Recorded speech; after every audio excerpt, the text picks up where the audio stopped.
looking at based from your looks and facial reactions, you are all well rested. You guys are done with your midterms, probably to some of your subjects. In my case, there will be no midterms examination, but it's more on output based.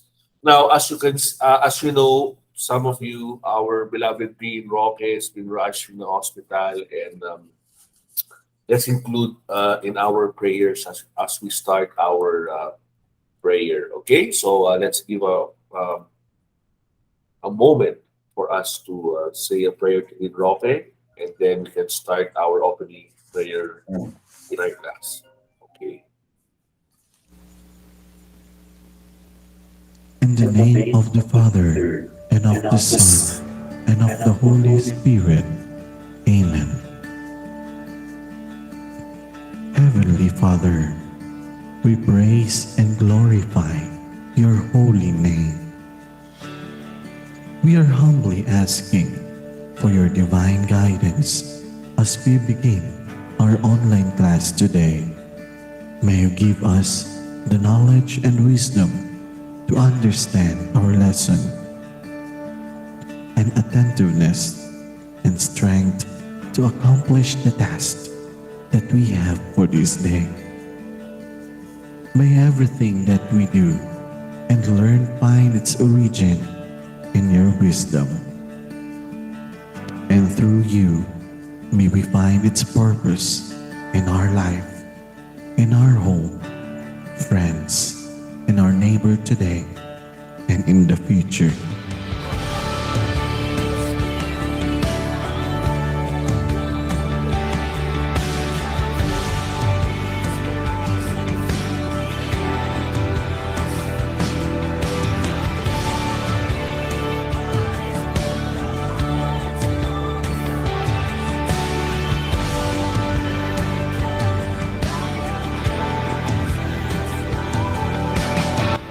We ask this through Christ our Lord, who lives and reigns with you, in the unity of the Holy Spirit, one God, forever and ever. Amen. Amen. So, good afternoon again, doctors. It's been 2 weeks. So, let us just refresh what we um, last encountered. So, we will just look at a quick calendar. Okay. So we're in the same page. So, let me just open. Okay. So first and foremost, Dr. Jove asked us to watch a webinar.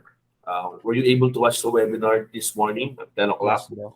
Okay, so Dr. Joby strongly suggests to come up with a critic paper. So this morning we had a topic. Wait, let me try to look at that. Okay, so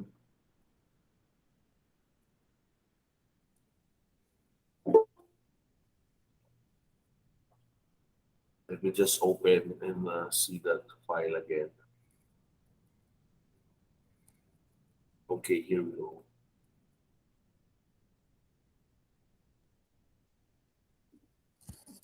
So the seminar this morning was about disruptive innovation strategy, which is very timely for our new normal.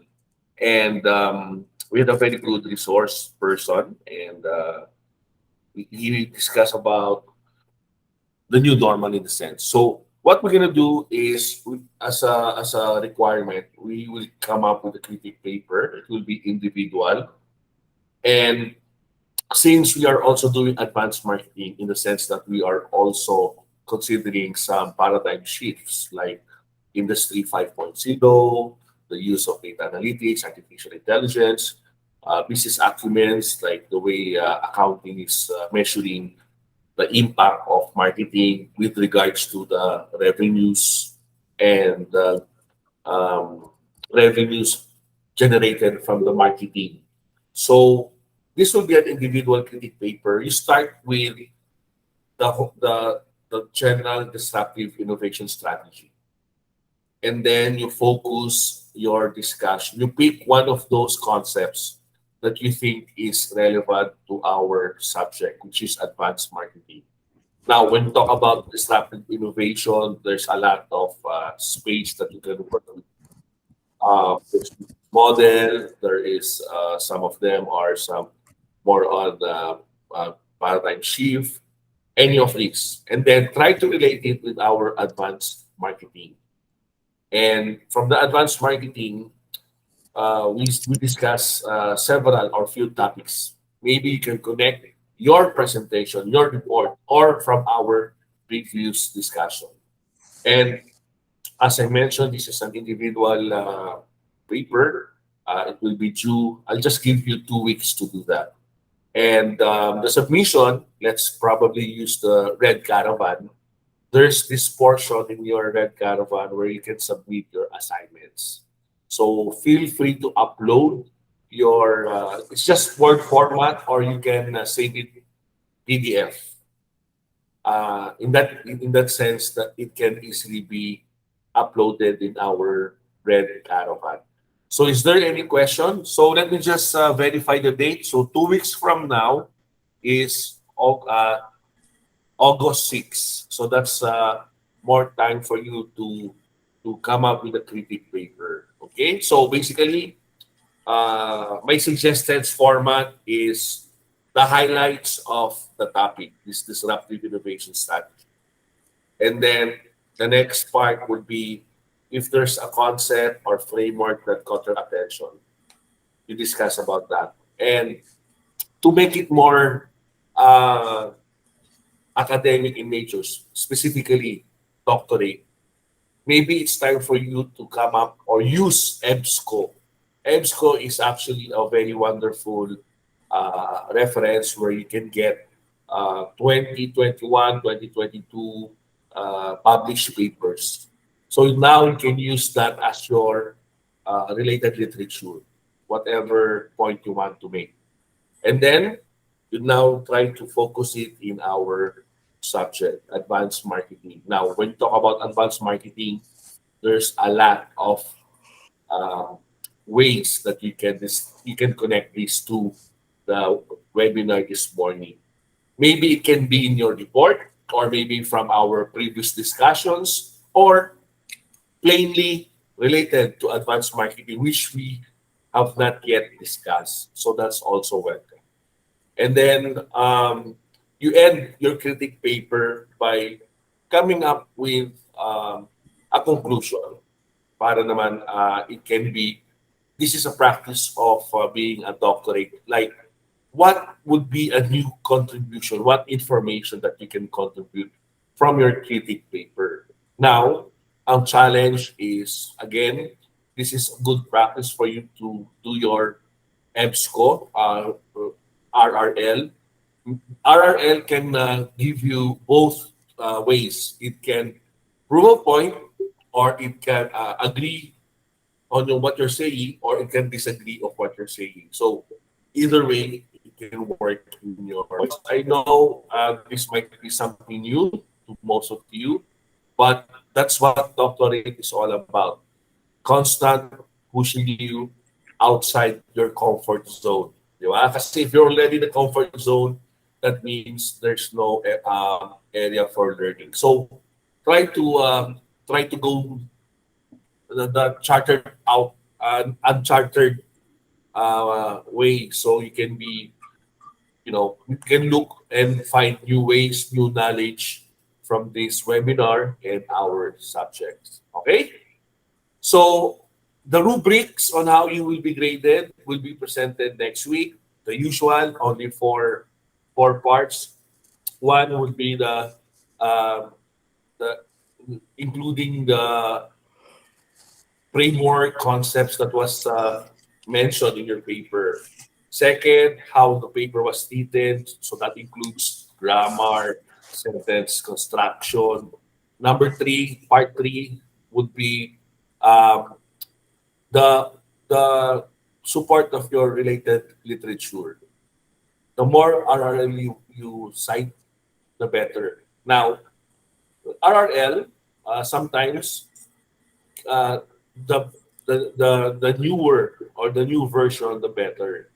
And then fourth would be, are you contributing a new knowledge? Or it can also be, it's already been known, you are just agreeing, but coming from your point of view. So that's the last part will be the exciting because it is either you are confirming something that you already know, or you are confirming something that you might, it might be a new knowledge, and um, it can be a start of your uh, maybe your paper, di ba? Or your dissertation paper.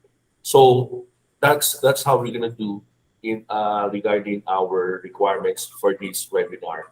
So is there any questions for this assignment? Is it clear? So individual, maybe Times Roman, font 12, 1.5 spacing. I leave to you how many pages. Some of you would like to narrate, some of you would. So it's depending on your writing styles. So the number of pages, it depends on your writing styles. And then the due date would be on August 6, 2 weeks from now. It will be posted in our Red Caravan para naman magamit naman natin ang platform natin. And don't worry because during the few weeks, few days from now, I will um, give another instruction so you won't forget how this would be um, considered as an assignment for everyone. Okay? So if that's clear, yeah, exciting yan because disruptive innovation is always new. It's paradox in nature, and it really disrupted everything, all industries, di ba? So, yun. Now, so that's number one. And second is just a quick recount. So 2 weeks ago, Ms. Espinosa gave a very good report about social media marketing. And during her presentation, there was a timely case study, which is Wendy's, which, by the way, I got your submission. Uh, to those who haven't submitted yet, you can submit until that's the deadline. I mean, we already set the deadline, but is there anyone here who haven't submitted the Wendy's case? So, sige. Just in case that you haven't submitted yet, you still have until this Wednesday. Now, of course, the reason why I gave Wendy as a case, we discussed the learning objectives, and then these are some of the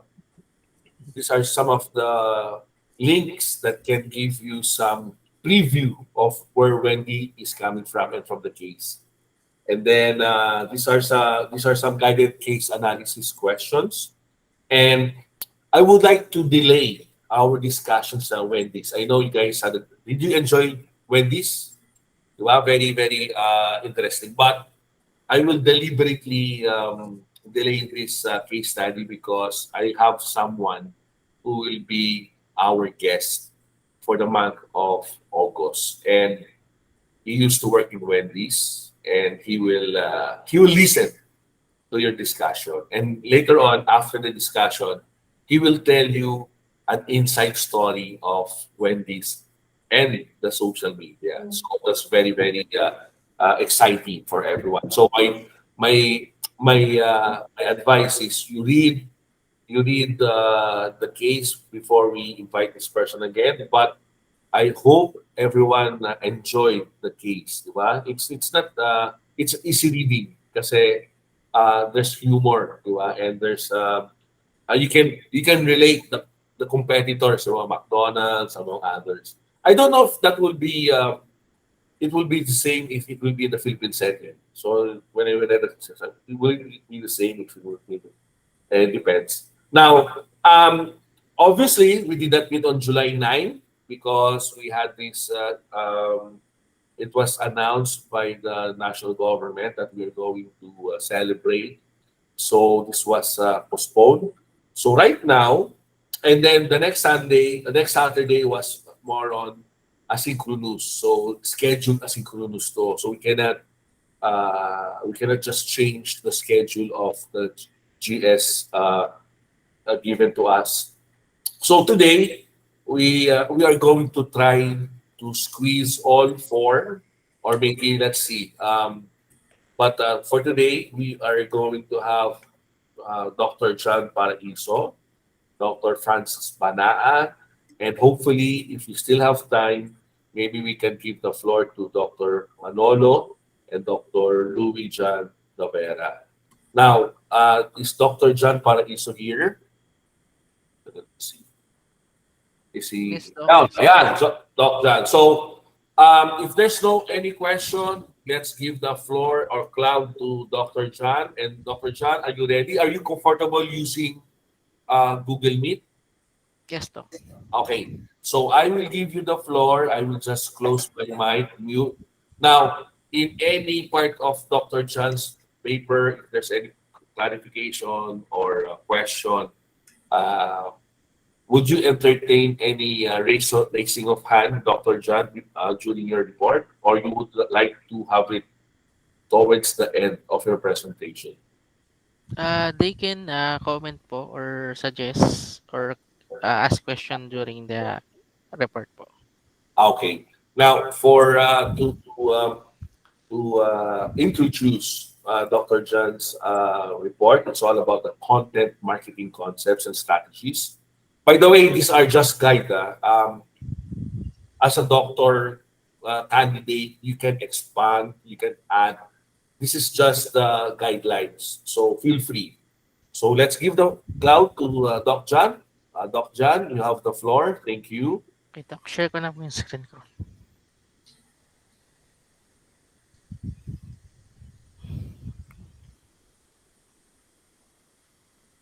Good afternoon, guys. Uh, so, quick brief about content marketing. Why do business use this now, especially in food industry and retail industry? So first is what is content marketing?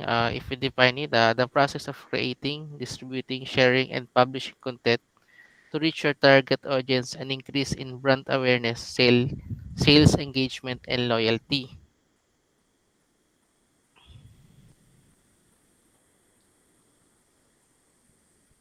So how does it work?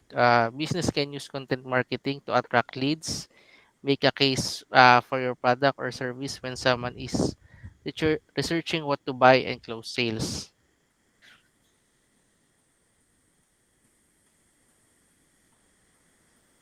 So we have three stages in content marketing. So first, awareness stage.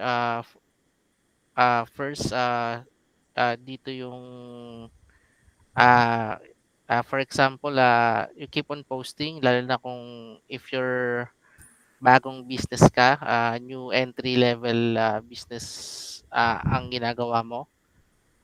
'Di ba, first place walang pumapansin sa mga post mo. So you have to make a detailed post about your products until the consumers will get aware of your products. Second is the consideration stage. This consideration stage, this is the second step that the consumer is considering your product uh, to buy or not to buy. So not all products are going to sell because consideration stages. This is where I think as the best example here is bag or a car. Of course, first if you will buy an expensive thing, you have to consider it first. Research about it. Know about the product, the service maintenance, the value after the after the few years if you want to sell it again. So the third stage is the closing stage. This is the worst stage because in marketing stages, there is no really sale. It's just it's just a what do you call this? It's the feedback of the consumers that you will see in different social marketing platforms if they would buy. Okay lang. So, how do we get started in content marketing? So, content marketing can feel overwhelming, but it doesn't have to be a successful content marketing campaign. It should be manageable and sustainable. So, the best example for this is the Wendy's in their Twitter account.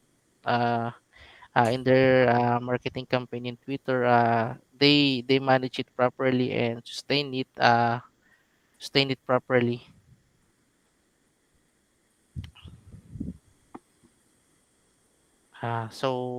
In content marketing, first we have to identify your audience. Since if you're selling a product, you have to Doc consider. Jan, sorry po. Sorry po sa hindi Yes po po. gumagalaw yung slides. Sorry po. Ayan, ngayon lang ano, okay na po. Sige po. Sorry po. Balik ko po, Doc. Okay po, Doc. Sige po. Okay.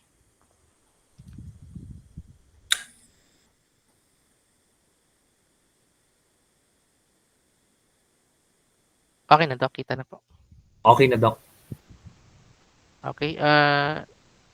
The content marketing stages again. The awareness, consideration, and closing stage. Let's just brief this. The brief. At the first stage of your sales process, your content should focus on the top concern of your audience. Writing about their pinpoint challenges and questions give you the best chance of engaging with them. Uh, s- uh, More on focus tayo dito sa awareness stage na sa social media para masagot yung questions nila and challenges. And in consideration stage, content should offer a hybrid of helpful information and marketing. Ayan, it should educate the reader about what features or function to look for and how various features address their needs. Sa closing naman po, uh, content content marketing plays an important role when a prospect is close to buying. At this stage, you can focus on sales as long as you continue to drive home why you're the best choice rather than just how great your service or product are po. In the next slide ko na po, Dok. So, how to get started with content marketing? As discussed earlier, your campaign should be manageable and sustainable. For that example is the Wendy's campaign in Twitter. They managed to answer the questions manageably and sustainable to their social media platform.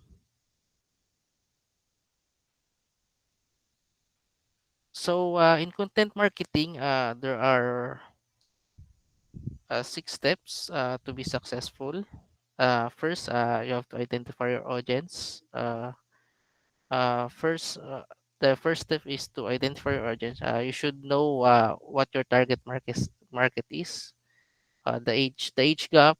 For example, if you sell a trendy clothes, what's your audience? It should be between 16 to 25 years old. Then, of course, you have to determine the second step to determine the right formats.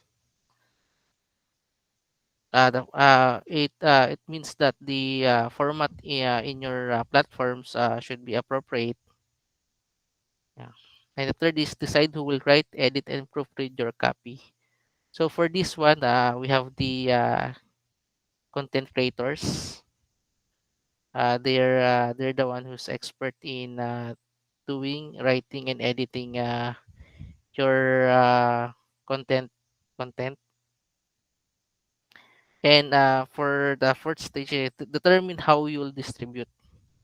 So you'll distribute it on a daily basis, on an hourly basis. Like actually same lang po yung fourth and fifth steps. And the last one is follow the best practices po.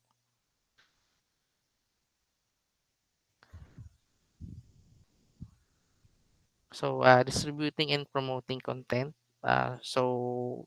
Nowadays we have a lot of platforms. So how to distribute and promote your content. I think the most famous one here in the Philippines is TikTok. May comments po ba kay Doc? So for additional, if you have idea.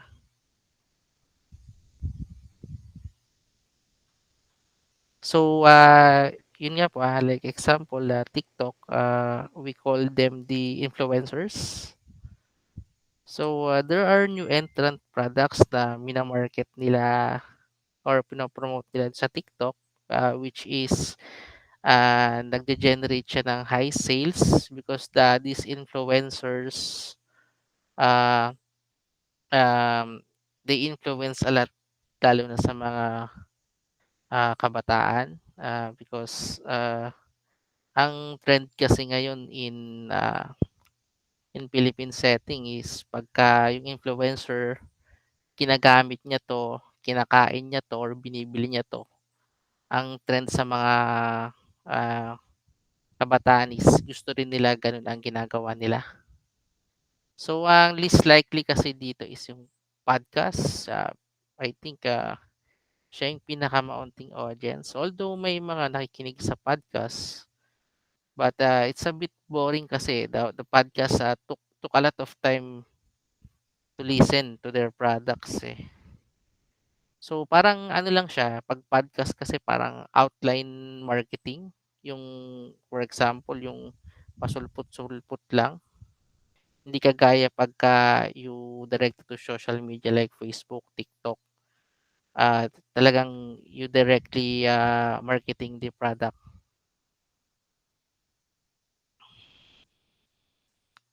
So there's a framework of content marketing. So uh, we have two types, the inbound marketing and outbound marketing. So, first, yung inbound marketing natin, sabi dito is informative digital content targeted at a specific audience and written to help solve consumers' problem. Then sa outbound marketing naman, sabi dito, non-digital content designed to capture consumer attention and written to sell products. So, I think the best example nito siguro is yung sa outbound is the YouTube. Like you're listening to a music or watching something in YouTube, bigla na lang may magpa-pop up or sa television yung may mga sinusulat siyang, what do you call this, may mga parang ads sa baba, bigla na lang siyang magpa-pop up. While sa inbound marketing, talagang ang dami ng mas ano siya, mas ma-entertain ka to watch kasi yung hindi mo alam yung content na ginagawa nila is yung content sa inbound, na-entertain ka na at the same time 'di mo alam na ma-market ka na pala. So, that's the difference sa inbound and outbound marketing. So, the outbound marketing kasi siya yung old style, yung traditional, while the inbound is the new version of content marketing na yun nga mas ginagamit na si TikTok, Facebook, and Instagram. Ayan po. Then, Next, we're going to the website, landing pages. This sa landing pages, it should be pagkapunta pa lang nung, for example, as we will go to Sanbeda web page. Pagpunta pa lang natin doon, alam na natin kung ano yung mga data na kailangan natin para, for example, mag-enroll tayo. One click away, then we can enroll kasi alam na natin. Like here, included na lahat nung packages nila for web hosting. Then, uh, you just quick read it and sign up now. So, hindi ko lang po nalagay yung UI, but that's the user interface. But uh, pag sinabi mong if you say user interface, it is the interface of the, call this, ano po,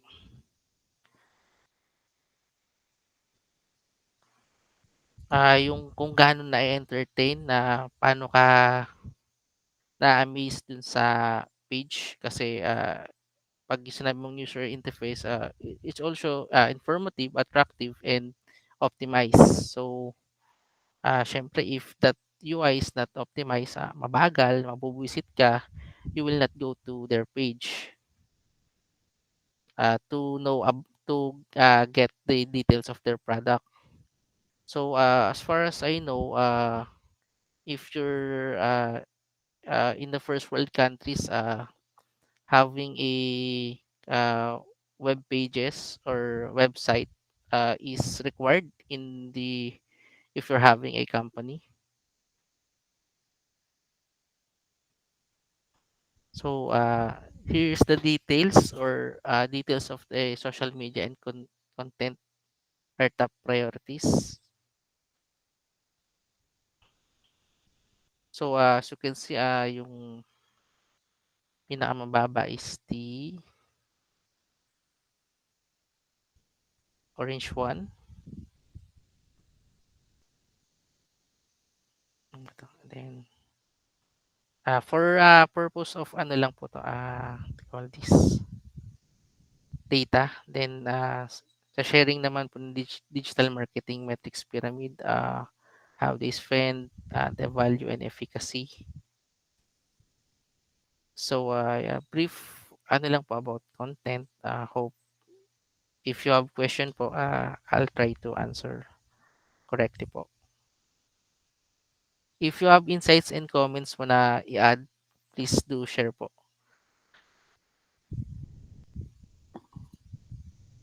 Doc? Okay, so thank you. Any questions kay Doc John? Yes, Doc Rodriguez, go ahead. Good afternoon po, everyone. Um, since my topic is also related to Doc John's topic on focus more on website development, uh, I noticed that the first step in content marketing is to identify your audience, which is actually correct. No, I would also like to believe that it's really intended to identify the audience first. Um, but this is just a quick question for you, Doc John. Is your audience in when you identify your content, is audience different or are they the same when you talk about your target market, especially for those companies um, who have shifted from traditional marketing to using digital marketing. So you made mention of the Wendy's case, no? So do they share the same ano po audience? Is audience similar to the target market when we're talking about digital marketing? I think Doc, yes, because the audience itself is being aware about your product. So if you're aware of the product, you might consider buying the product itself.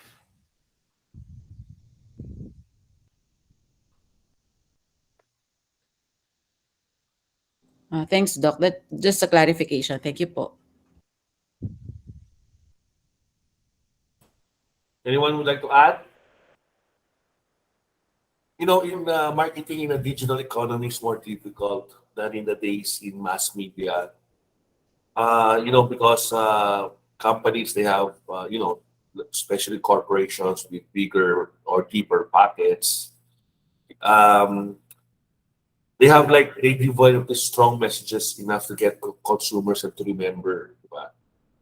Now, in digital activity, we will learn as we get how our guests from Google, it can be tracked and it can be measured. So even if you succeed in building brand awareness, your competitors can actually retarget your consumers with competing offers. That's why many brands, let's say Burger, Yakult, like this, have turned to content. So dito, we will see that it is very, very important why we are discussing content in terms of in the context of advanced marketing. Now, I would like to ask our reporter, maybe why do you need content to start with?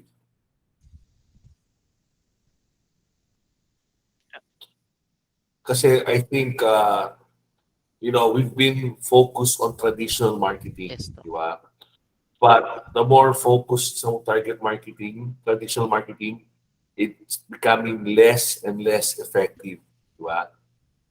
This may be true, but doesn't explain why content is the answer. In fact, it is exactly that line of thinking which makes it difficult for marketers to succeed. Maybe siguro we'll start off with Saturn. If you look at companies you think has an effective marketing content, can you give one example, one company or two example you think based on your own opinion as a customer that they might have a good content? And maybe you can say that company and why do you think they have this good content? Anyone? There's no right or wrong here because we are looking at you as your customer. And syempre, as you as consumer, as customer, there's always a subjective way of looking at it. But let's try to dissect. Let's look at first in your perspective, since and discuss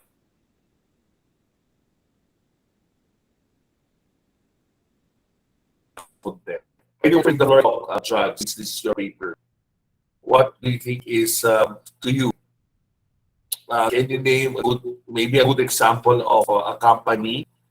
Kasi in your paper, I was expecting to have at least a case study or a concrete example that you could give us so everyone can be guided accordingly. What you did was okay naman because you gave the framework, the definition, but let's look at the practical application.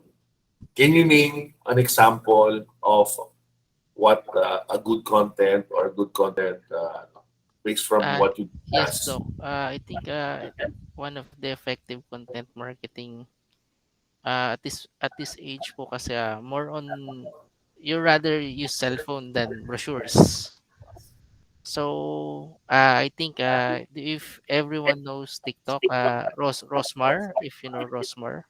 Mm, So this family they use this platform to market their different family businesses. So even Gluta, they also have Gluta. If you know if you watch TikTok na they use this na bumili ako nung Gluta kay La Rosmar. Then ginamit ko lang to within 3 days pumuti na ako. Actually that content makers are paid but pinapalabas nilang hindi. Ah, in that way na-entertain nila yung mga ah, audience and consumers kaya nakaka-attract siya ng more on more on profit sales nila po. Although mm, there's no data regarding about it, Doc. But as you can see naman sa mga content nila, they're doing great and successful po. Okay, siguro let me just add on that as well. So for the understanding of our class. Okay, okay, Sir Doc Espiritu, you might want to add. Go ahead. Ako, as for me, Doc, maybe part of the content marketing, yung like what McDonald's and Jollibee are doing right now, that they are engaged in emotional appeal, that through their advertisements and through their campaigns on how to make their products most or more popular in the public, they are touching emotions, or they are kumbaga, they are targeting their consumers emotion. So there are some advertisements through form of content marketing that are uh, dwelling in the emotional appeal, or they are increasing yung kanilang appearance through emotions. They are touching emotions of their customers, particularly right now. Kasi if I may compare Jollibee and McDonald's previous advertisements, they also have this sa YouTube, yung mga parang serye nila wherein they are telling stories about the people's love life on how they meet up and how they ended up, no, either positive or negative ang ending, but at the end of it they are trying to promote the product that they are wanting to promote. Yung lalo na yung isa, yung latest na yung sa Jollibee, yung kay John Lloyd at Bea, yung comeback nila, that they are trying to to to attach or to incorporate yung kanilang comeback doon sa Jollibee products, particularly yung spaghetti and chicken joy nila. So that's all for my lang naman insights, Doc.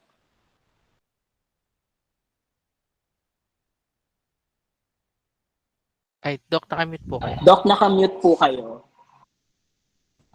Lagi ko nakakalimutan. Thank you. So, since Doc Espiritu was able to brought up Jollibee and McDonald's, let me ask this question. What do you think is the value that they are offering to their customers? Sorry, let me recognize Dr. Albert. Albert, go ahead. Sorry, your hands are raised. Go ahead. And then let me, after Doc Albert, let's go to Doc Lee. Go ahead, Doc Albert. Before, sorry, I didn't see your... Okay, okay po, Doc. Thank you. Doc, I just want to add the GoPro. Okay. Their their content or marketing strategy is about the quality visual content and quality products. Mm. So, yun po, yung quality ng pictures which their customers love. So, Okay. yung great pictures and video. So, yun lang po. Yun lang. Okay. GoPro, Jollibee, McDonald's. Doc Lee, go ahead.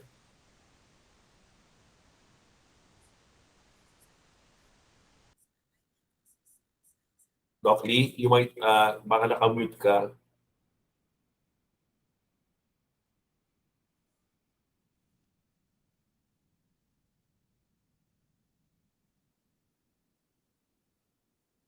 Doc Lee, you are recognized.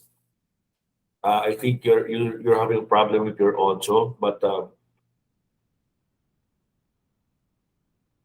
fixing. Okay.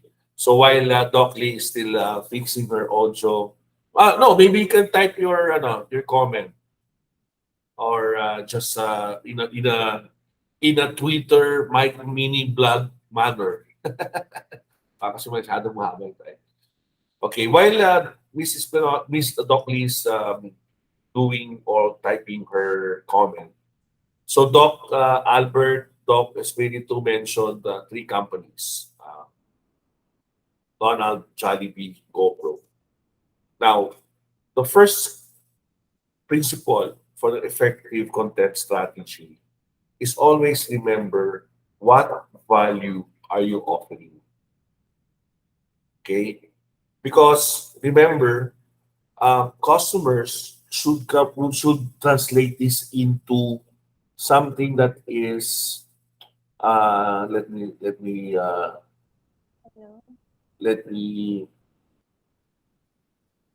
let me give an example. Okay. Like for instance, Doc Albert mentioned GoPro. GoPro is promising clear, better motion videos. Diba? So that's the value. Um, McDonald's, Jollibee, they play with emotions. They want that in every single emotions. I remember those advertisements or content. In less than 2 minutes, several emotions have been touched, diba? Kilig, saya, lungkot. So that's the reason why Dr. Spirit is pinpointing emotions. It is making your product more than food, di ba? So, yes, go ahead, Miss Dr. Lee. Hello, Docs. Good afternoon po. Yeah, we can hear you now. Ayan po. I would just like to add emphasis po dun sa binigay na example ni Doc Spirito kanina, but more particular on Jollibee. Mhm. I've been part of the Jollibee Foods Corporation before, and meron sila, ang pinaka-content kasi nila lately is kagaya nga po ng sinabi ni Doc Spirito, they are on series touching emotions. And sa Filipinos po kasi, importante yung sama-sama yung pamilya lalo na sa hapagkainan, 'di ba?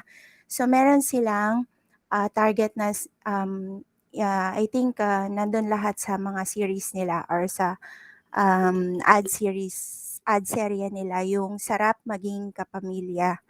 So yun yung I think naging very catchy and touching sa hearts ng Filipino kahit na girlfriend, boyfriend pa lang, tinuturing na kapamilya na or kahit na mga kakilala lang or mga na-meet lang dun sa store. Ayan, tinuturing nilang kapamilya kasi may mga times na mag-isa yung kumakain tas nag-share sila, gano'n or kaya parang yung recent na nasa Facebook ngayon na pumasok mag-isa yung isang babaeng naka-crutch tapos um, hiningi nung staff or ng cashier yung card niya, PWD card, and then nakita niya na birthday niya nung araw na yon. Kaya sinurprise siya ng simple birthday cake and kinantahan siya ng birthday song. Kaya ayun po, naka-catch din ng attention ng mga tao yon. At saka based po sa mga post ng mga common friends ko, working sa Jollibee, kapag may mga ganong post sila or may mga bago silang item na nilo-launch nung araw na yon, maraming dumadagsa. So that means it increases their sales talaga. So that's part of one way of identifying they're increasing their sales and their marketing is effective. Ayun lang po, Doc. Maganda yung sinabi ni Doc Lee, Doc Spiritu, and then Doc Albert. If I may parang combine those three.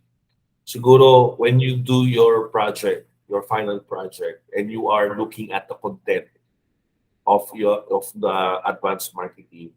So number one, again, what is the value that you're offering? Number two, like what Doc Lee mentioned, think of what type of experience you want to deliver. So again, if you look at very successful, meaningful content like Jollibee, all the elements are there. Good script writing, tama-tama yung mga cast. That's the reason why they create this click moment. They identify each other. They want to experience that you are actually part of this, what they want to project. Even the background music, diba? So all these elements they come together because there is only one purpose in mind. They want to to deliver the experience to the customer. So if you, yeah, you are one of the things that you're gonna do in this course is you're gonna come up with an advanced marketing strategy. So content. So remember, uh, Doc John's report, value, type of experience you want to deliver, and um, probably those examples that you cited. And of course, there's a lot of content that we don't really focus. Kasi for us, it is just an interruption. Di ba? Now, your challenge as DBA students is to create this um, parang this annoyance. You should come up with something that is an exchange value. Why would I watch this? What's the content that you want to come up with? Okay, and from interruption to exchange of value. So that's a very challenging part because like what we listened to this morning, it's always disruption, innovation, but focus on the value. What is the value that you are offering? Okay. So look at the companies that pinili nyo for the final paper. Look at what is the value that you're offering to your customer. And second, what type of experience you want to deliver. And with that in mind, plus Doc John's information, you might come up with content, not as interruption, but value of exchange. Now, Doc John, I want to go back to you since we are in the doctorate program. And maybe this also goes to the next reporters. I won't blame you if you want, but please use EBSCO and come up with some recent studies that is related to your paper. Because there are updated studies, especially in content, that a lot of different topics, but we're focusing on content like health. There's a very few studies about health and the content because I think one study they want to increase the health score. So what kind of content that they want to come to put? So those are the things that I want you to practice. Know your topic, and then go beyond and look at cases, look at previous studies, use EBSCO. Uh, you can actually ask people who are expert on that field. Those are the things that you might want to include in your report. But overall, okay lang naman yan. Okay, anyone would like to add? Doc John, anyone regarding content? Siguro what I can do is I will look at an article that will probably give us more information about content in the perspective of published papers. And I will ask you to take a look at it, read, and please use EBSCO because Sunbed is actually paying a lot of money to provide that information. And if you look at EBSCO, there's tons of data, tons of topic. Just type content marketing alone, you might have 15,000 titles. But if you want to get a deeper understanding, since we are the best, let me just share so you would know. Are you guys familiar with EBSCO? Are you using it? No. Or Sir, I No tried. po. Sir, I tried. Pero ang hirap po mag-ano. well, Ang hirap po. well, welcome. You can always make reklamo dito sa akin kasi yung tayo research. Now, EBSCO is actually a very good paper. We have a lot of information. Actually, it's information overload. Do you know that there's actually videos, audios, even ebooks? Now, in my case, like let's say content marketing, okay, you search. So there's a lot, 4,708. And if you want to streamline this, me kasi I'm more into the academic journals. So the source of types, this is where you start. Where are you? Where do you want to get your information? It depends on the researcher, right? Like in my case, I would like to go to the academic, Academic journals. yes, academic journals. But to some of you, and there's nothing wrong about it, you can look at the news, the trade publications, magazines. But as a doctor and doctor candidate, it's always the academic journals. Why? Number one, it is peer review. It is published. It is recent. You can quote. You can cite. So this is where I was suggesting earlier. If you have a paper, try to relate it in academic journal, and then try to give a background. Like for instance, just an example. For instance, Doc John would like to let me just scroll down. Maganda, yeah. We haven't read this, but the title itself it's interesting. Maybe towards your presentation, try to synthesize what is the paper all about and look at kung 2013, you might find it a little too old. Then look for let's say 2000, well 2016 kasi ito eh, pero meron ata itong 2020. So at first, EBSCO looks intimidating, but as you go along, as you try to experiment, it's not that intimidating. At first, it may be kasi daming information overload. Oh. Yeah. But just give it like 2, 3 solid hours, you will be a natural EBSCO user. Yeah. There should be a time for a reference to start. So, kunyari, you want to use it 2022, and then let's say you are the kind of researcher that you want to focus on recent. Okay, so let's say 2000 what 18, 18, 19, 21, so 5 years. Oh look, there's 274 academic journals from 2018 to 2022. So yeah, ayan. Now look at the difference between the topic. So you here, if you start with 2018, which we actually dictate, there will be more interesting topics and relevant. This is where you can now look at online video. This was done during, ayan, no? Bagong-bago 2022. Yeah. And then just reading this and combining your, of course, you choose what article you want to choose. Then once you chose an article, then just give a background and how is it related, because this part can give you the updated version, the impact. Ayan, no?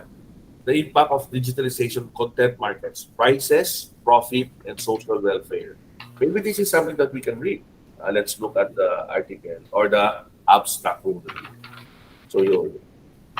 By the way, not to burst your bubble, sooner or later, you're going to use EBSCO when you do your dissertation. So might as well be familiar na with it. Okay?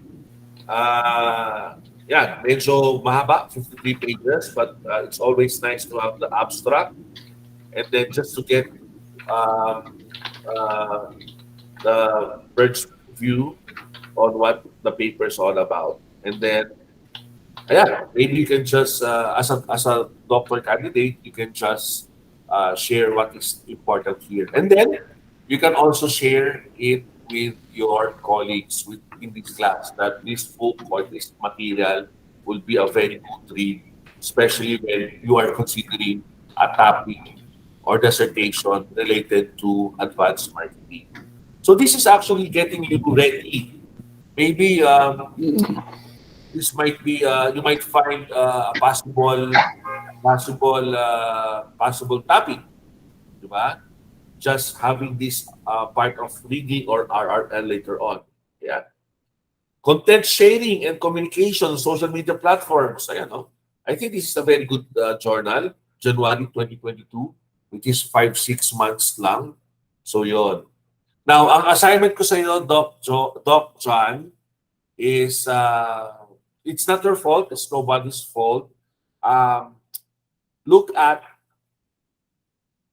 everyone will come up with an EBSCO reference with regards to your topic. Now, I think that's hitting two birds in one stone. Number one, getting familiar with EBSCO. And number two, getting yourself updated academic with regards to the topic that you are discussing. Di ba? What do you think, Doc John? Di ba? Yes, Doc. Actually, titingin naman po ako sa EBS ko. Yeah, very good. At by the way, naka-track yan kung ilang mga estudyante nagbabasa ng EBSCO. So, syempre, sa library, pag nakita nilang maraming students accessing EBSCO, then they can present this to the admin. You know, EBSCO is one of the things that we need to use and pay subscription kasi a lot of our students are using. And here, actually, it's very, very, wide. It's a very good reference actually to. Yeah. So, sige. So, is there any questions before we end? Or not to end, but just to set aside content marketing. Anyone would like to say something or reaction? Anyone or question? Doc John, do you have anything that you want to add?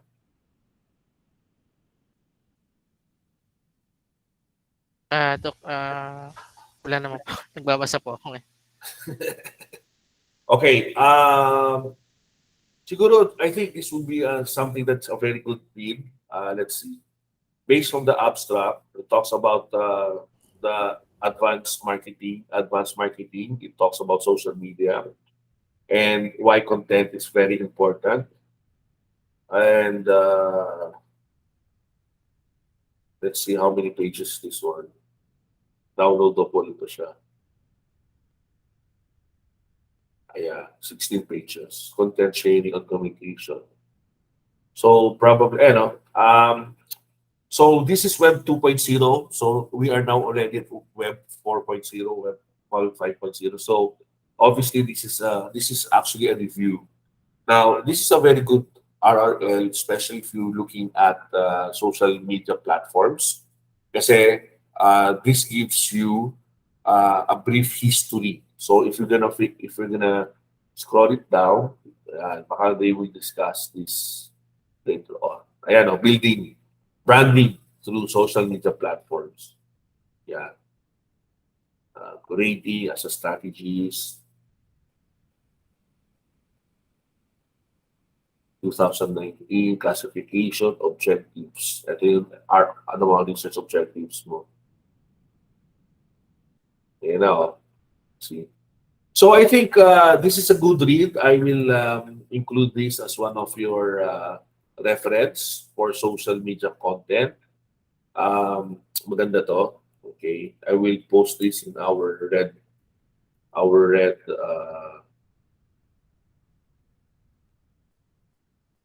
Yeah. Okay.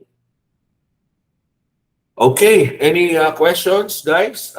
So if there's no question, again, content is all about the value that you want to offer and what are the experiences that you want to deliver. But those are only two of many factors that you need to understand and know. Okay? So, yan yung gawin natin for now. Okay, so let's give a virtual applause kay Doc John. Thank you, Doc John. Okay, I think Doc Banaag has a question. Ay, sorry, Doc. Napindot lang. Kala ko may palakpak sa ano. Akala ko palakpak eh. Oo. Nag-end up na Doc, sorry. Kala ko virtual club. So, Doc John, thank you for your contribution. Now, let's go to, since nagtaas na rin ng kamay si Doc Banaag, let us give the floor to Dr. Banaag, and he will talk about SEO.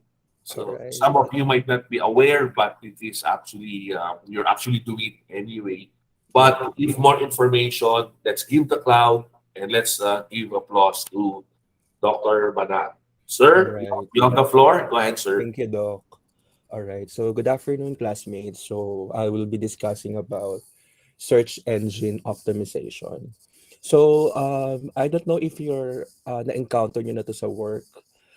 You can use this.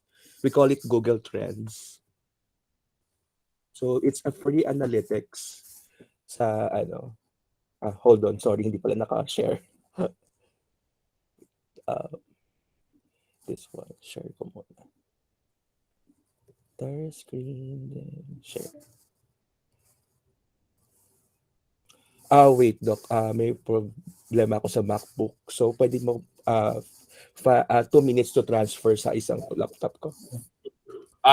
Let's use siguro bio break for the next 3 to 5 minutes. So everyone stand up, stretch, refill that coffee, and at 5:15 we will give the floor. Give the cloud to Dr. Banahan. So Thank you, everyone, Doc. just stretch. Okay. I'll just shut down my close my camera.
Bro, tol, pre. Sabihin nyo nga sa akin, siya pa malugi sa pogi kong to? Siya ang lugi tol, di ba? Space daw, pre. O yan, space. Dan naman eh. May naman eh. Hanapin niya raw sarili niya. Saan? Tingin naman sa kanan. Ayan! Kaliwa, kaliwa naman. Malapit na, go. Oh, kanan naman, kanan. Tapos, yan, talikod. Ayan, nahanap mo na yung sarili mo.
Successful ba? Yeah, good. It's we can see. Okay, so everyone, if you are back, let's give the floor to Dr. Nal. Go ahead, sir. You have the floor. All right. Good afternoon. So, I will be discussing the search engine optimization. All right. So, um, here are the topics. Doc, proceed na ako or wait ko pa ng matapos yung 5 minutes? Yes, you can proceed, Doc. Go ahead. Okay, so these are the topics for this chapter. The mission of engines, the goals of searching, the user's perspective, determining the user's intent, a challenge for search marketers and search engines, how search engines drives e-commerce, and last is the click tracking, how users click on results, organic versus paid. All right, first, search engine optimization means it's the process used to optimize a website's technical configuration, content relevance, and link popularity so its pages can become easily findable, more relevant, and popular towards user search queries. And as a consequence, search engine rank them better. So I will show you guys a free analytics sa Google. So you can go to Google, type Google Trends. So ito usually yung first step for them to analyze the search engine optimization activities. So they have to check yung mga hinahanap ng kanilang target audience or target market. Google Trends.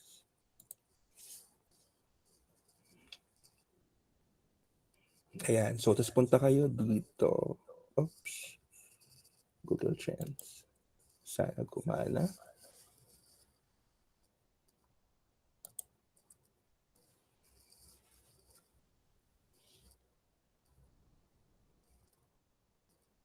So, it's a free thing, no? Yung product natin or services natin, we can uncover kung gaano kadalas sila hinahanap sa Google. So, ginamit namin to during nung vets in practice pa ako. Nasa veterinary industry ako. With ano ba to? Doc Nielsen. Sa Born to be Wild. So, yan. So, it would give us, nakikita niyo ba, guys? Yes, Doc. Yeah. So, it would give us free analytics on, ano po, over time. So, you can tell kung saang lugar, dyan, pwede niyong i-click. Yan, Philippines, pwede niyo pa siyang i-change whether ASEAN or kung anong lugar. Then, if it's for past 12 months, past 3 months, or kung anong time frame, no? Gusto niyo. Then, the categories and the web search. Okay, so before the search engine strategic activities, so they have to check kung gaano kadalas hinahanap ng target market nila sa Google. Kasi Google, it contributes something. 95% ng mga searches ngayon. Yan. So, ang weaknesses lang nito is andun siya sa exact word. So, what if kung walang space tinipe ni target audience, so another, ano rin yun, another, ano pa yon. So, tulad ng company ko ngayon, which is Happy Pera, wala siyang space. So, it would affect the searches. But, this tool would be very helpful sa atin, no, to assess yung brand, yung name na pwede nating ibigay para mapataas pa yung search engine natin. Okay, so, yep, going back.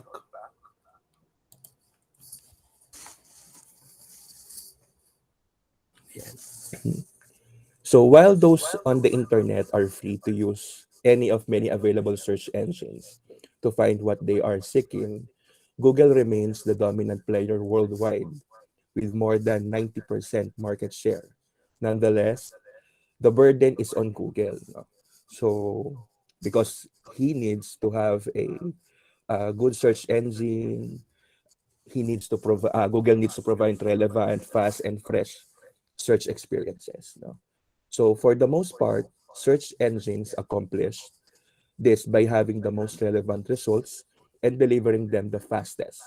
as users will return to the search engine, they believe that in return results the least amount of time. So as the KPI most likely would be the that the least time, no, the more na konti yung time on searching and putting it on the Google and showing it on the Google. So that's one of the things to be observed. To meet this demand,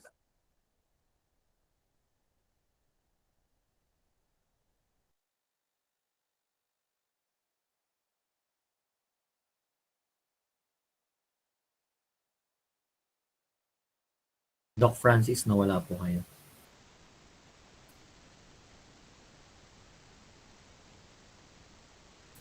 Pag nawala ka si Doc.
Buwan ng disconnect ata si Doc Francis.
Okay, mukhang nawala si Doc Manag, but siguro let's use the time. I would like to share something that nakita ko sa, let me see if it's here. It's something to do with SEO then. And it would be nice if we get to see and use this. And the best way kasi is to try to play with this matrix. Eh. Sige, tama.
Sorry Doc, nawala po ako. Bad connection. Welcome back, Doc. Bad connection. Sorry, Doc. I'll be sharing this again.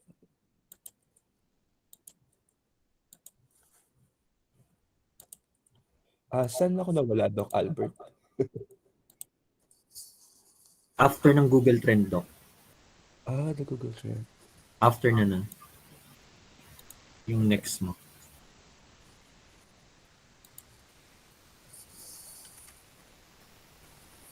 Ayan. The mission of search engines. Yan ba yung after ng nag-sample ka ng Google Trend? Okay, yan. Yep. Ayan. So, the search engine. So, yeah. Sorry, let me continue. All right. So, yeah. Search engine optimization means, again, is the process used to optimize a website's technical configuration, content, relevance, and link popularity to its paper. No? As it's totally will help us to be more findable, more relevant, and more popular towards user search queries. While those on the internet are free to use any of many, many available search engines to find, what they're really seeking is the dominant player worldwide to be the dominant player. So they need to be at least on the first page, not totally to be on the number one, but to be on the first page. So those are the general objective of search engines. So to add, no, search engines such as Google, no, which is it occupies at least a 95%, no, on today's digital activities, no, generate revenue primarily through paid advertising. The great majority of this revenue comes from a pay-per-click, or cost per click model, in which the advertisers pay only for users who click on their ads. Because the search engine success depends so greatly on the relevance of their search results, manipulations of search engine rankings that result in non-relevant results, totally we call it spam, no, are dealt with very seriously. Each major search engine employs a team of people who focuses solely on finding and eliminating spam from their search results. Generally referred as a web spam, yun yung usual term nila. In addition, larger search engines such as Google also apply dynamic algorithms. They will detect it, no, that detects and deal with poor quality content, or if there is a spam, it automatically cancel them. These efforts to fight spam matter, no, to SEO professionals, because they need to be careful that that their tactics, no, employ will not be considered spam by search engines. To share a recent problem, no. So I'm working with the online lending and financing company. So if you're familiar with Tala, no, yung mga lending na nasa Facebook, no. So actually ang status ko nila is harassments and sobrang data privacy violations, most of them. But our CEO kasi is really meron siyang plan to flip the coin, no. So in our office we don't do harassment. So sa Google Play Store nakalagay yung app namin na dina-download ng consumers or ng customers. Kapag yun maraming nag-report ng scam or harassments or threats, Google will automatically cancel them. At ang hirap makabalik. No, it takes 3 months or 4 months to reapply ulit.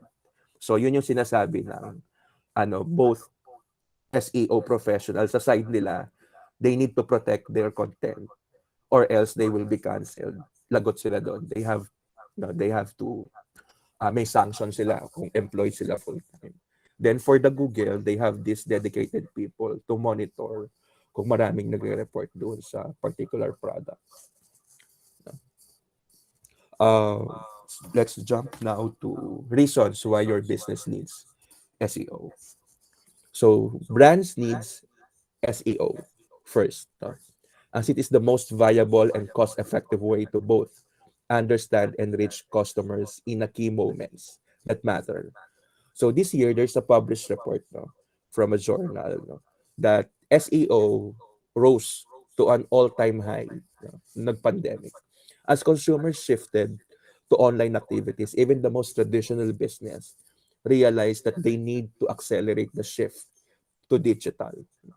SEO is the most viable and cost-effective way to both understand and reach customers in the key moments that matter. Many brands and many business know that they need SEO for their digital properties. No?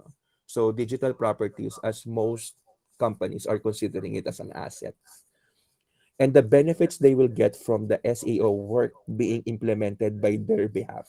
SEO will certainly improve a website's overall searchability and visibility. So these are the top 15 reasons specifically intended for us for an eye opener. No? Doc Reg, can you read the number one and can you give at least two sentences no, insights about it?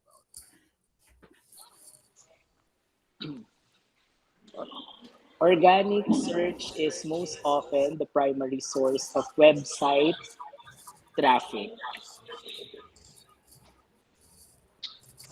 Should I give an example, Doc, or ano? Ah, if na-encounter mo na siya, if or kung meron kang share at least two Ah, sentences, would very appreciate. organic Okay. search. So, in my experience, like for example, uh, yung mga applications such as Adidas, whenever they have promotional activities about their newly launched product, most likely you can enter the site, you can enter the website, but during the time na inopen na nila yung parang nag-timer starts now, yung pag i-fill up mo ng credit card mo for the link, Okay. bigla na siyang hindi magpa-function. Kasi nga, maraming nag-a-attempt to enter the website, to enter the link. Oo. So nagko-cause siya talaga ng traffic. So nagiging another example sa Cebu Pacific kapag may piso fare sila. Yeah. Yung prepared ka na, lahat na ng details na input mo na sa website, then all of a sudden biglang Magka-cut. magka-cut or mag-aano yung website, mag-error. So maybe because of the foot traffic or the website traffic caused by numerous responses from those hopefuls na makakuha ng mga piso fare, ng mga murang fare rates. Ayan. That's Thank all you, for Doc. in my insight, Doc. Thank you, Doc Reg. So organic search is most often the primary source of website traffic. Website traffic refers to the web users who visits a website. Web traffic is measured in visits, sometimes called sessions, and it's common way to measure an online business effectiveness at attracting an audience. Organic search, on the other hand, organic search po, is a massive part of most business website performance and a critical component of buyers' funnel and ultimately getting users no, to complete a conversion or engagement. As marketers know, Google owns a significant larger portion of the search market than competitors like Yahoo, Bing, Duck, DuckDuckGo, kung narinig niyo na, and many others. No? That's not to say that all search engines don't contribute to a brand's visibility. They do po. It's just that Google owns a considerable portion of overall search market. Nevertheless, it is a clear-cut leader. No? Its guidelines are important to follow. No? So yon pina-follow ng SEO yung guidelines na sineset ng Google for them to ng mga SEO professionals. No? They have to follow it or else hindi nila ma-achieve yung objective nila. Okay. Next is Doc Albert. Can you read the number 2 and give us at least kung may experience ka about that? SEO builds trust Doc and Albert. credibility. Doc, hindi ako knowledgeable sa SEO eh, kaya nakikinig ako mabuti sa'yo. Alright, okay lang yun, Doc Albert. Okay, Doc. So, SEO builds trust and credibility. The goal of any experienced SEO is to establish a strong foundation for a beautiful website with a clean, effective user experience that is easily discoverable in search, thanks to the trust and credibility of the brand and its digital properties. Many elements go into establishing authority regarding the search engines like Google. In addition to the factors mentioned above, authority is accrued over time as a result of aspects. So there are four things to consider: the natural links, the positive user behavior, machine learning signals, then there are some optimized on page elements and content. So ano siya it's like ano siya, double ano siya, ay hindi natin ma-predict kasi if the clients wants to give feedback, it's easily for them to comment, to provide reviews, no? So that would na totally affect yung reputation ng brand. So meron din ako nakitang video before mga ilang taon yung pinaka-head ng Facebook, nakalimutan ko yung name, sino ba yun? Parang inaano siya, nasa court siya, and he's trying to defend yung disadvantages nung Facebook on getting that data, the information, and how he would protect that. So, napanood ko siya na he's on the court and he's on the debate doon sa mga senators ata or law officers. So, number 3, Doc Crisanta, can you read the number 3? SEO is the best way to understand the voice of the customer. All right. Do you agree, Doc Crisanta? Siguro Doc, ito yung ano kasi 'di ba when they key in the words that are related to uh yung website natin, Yeah. or para mas madali siyang makita. So na-identify or let's say kanina yung pinakita mo Doc 'no sa kay Google, yung Google Trends, na-identify natin dun ano yung mas madaling or ano yung hinahanap nila ngayon or ano yung Yeah. sine-search nila. 'Di ba ito yung everyday kay Google meron siyang parang parang pini-present ni Google 'pag magse-search ka, merong mga top finds or top search na phrases or words. Yep. So, most likely siguro yon yung interpretation ko dito, Doc, Thank you, Doc. Francis, more Copy. on ano yung hinahanap nila or for example, ano yung sine-search nila ngayon na parang nagte-trend, gano'n. Thank you. Thank So you. to add, yeah, correct. SEO is the best way to understand the voice of the customer. No? From understanding macro market shifts to understanding consumer intent in a granular detail. SEO tells us what customers want and need. No? SEO data and format spoken word na po format niya gives us a clear signal of intent and users behavior. And there are three things to consider: the search query data, the SERP analysis or search engine result page, then analytics data and AI insights. So ito yung mga bagong big data analyst, no? Big data analysis ng mga machine learning and AI. So number 4, good SEO also means a better user experience. Good SEO, user experience has become every marketer's number one priority. Everyone wants better organic rankings and maximum visibility. However, few realize that optimal user experience is a big part of getting there. Google has learned how to interpret a good or unfavorable user's experience, and a positive user's experience has become a pivotal element to a website's success. So there is a Google page experience update. No? It is something that marketers in all industries will need to adhere to, and part of that long-standing focus on the marketers is the customer experience thing. So that's totally the the goal, no? actually, and also sa content marketing, the customers experience as well. No, customers know what they want. If they can find it, they're going to be a problem, and performance will suffer. A clear example of building a solid user experience is how Google has become more and more of an answer engine, offering the sought after data directly on the search engine result pages. The intention is to offer users the information they are looking for in a fewer clicks, quickly and easily.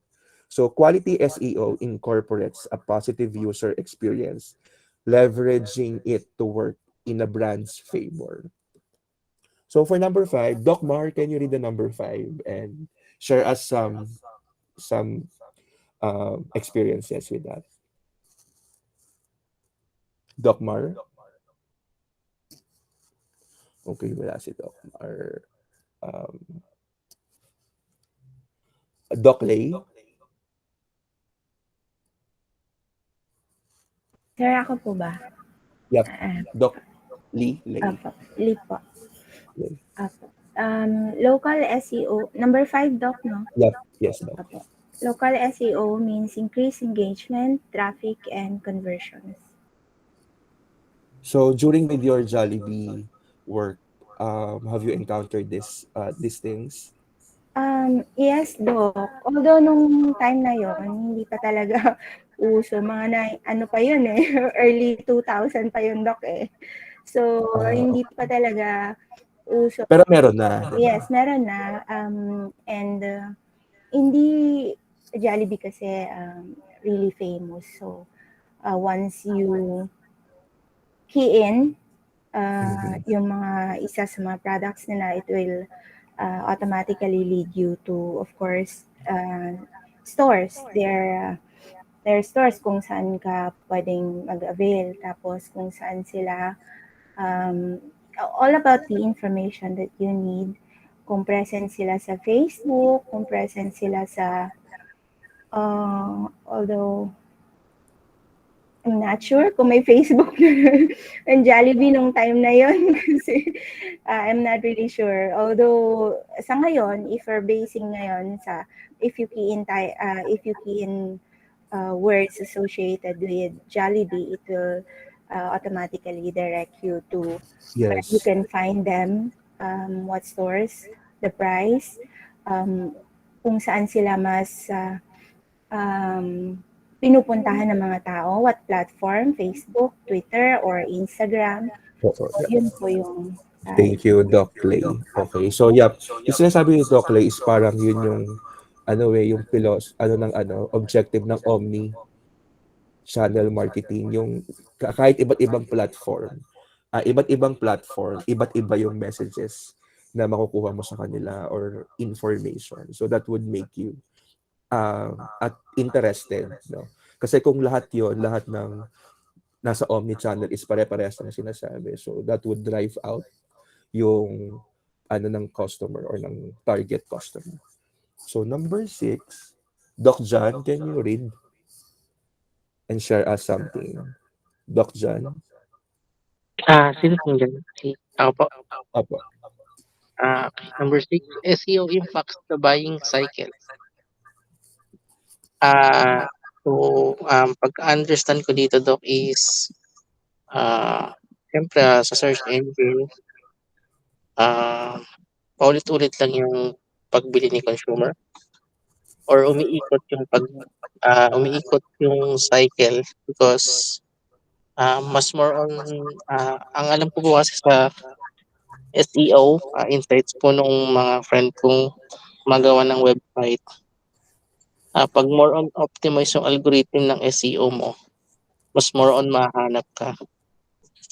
All right. Thank you, Doc John. So, research is becoming a critical element of SEO, and the importance of real-time research is growing.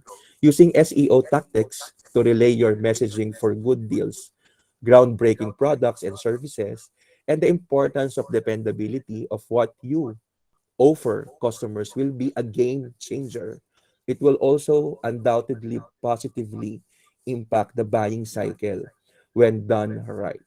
Brands must be visible in the places people need them for a worthy connection to be made. Local SEO enhances the visibility and lets potential customer find the answers and the business providing those answers. So number seven, SEO is constantly improving and best practices are always being updated. It's a great to have an SEO tactics implemented on a brand's website and across its digital properties. Still, if it's a short-term engagement, basically budget constraints, yung problema, kaya short-term lang yung engagement. Budget constraints. No? And the site isn't re-evaluated consistently over the time. So, yun ang problema kapag short-term engagement. Walang evaluation ng site. So, challenges yan sa mga companies to give an additional investment of it. It will reach a threshold where it can no longer improve because of other hindrances. The way the search world evolves requires constant monitoring for change to stay ahead of the competition. Being proactive and monitoring for significant algorithm changes is always going to benefit the brands that are involved. We know Google makes thousands of algorithms in a year. Fall too far behind and it will be tough to come back. No? Yun. So number eight, understanding SEO helps you to understand the environment of the web. So simple lang. With always changing environment, no, in this world wide web, it can be a challenge to stay on the top of the changes as they take place. But staying on top of SEO includes being in the loop for the major changes taking place for the search. Knowing the environment of the web, including tactics being used by other local, comparable business and competitors, it will always be beneficial for those brands. No?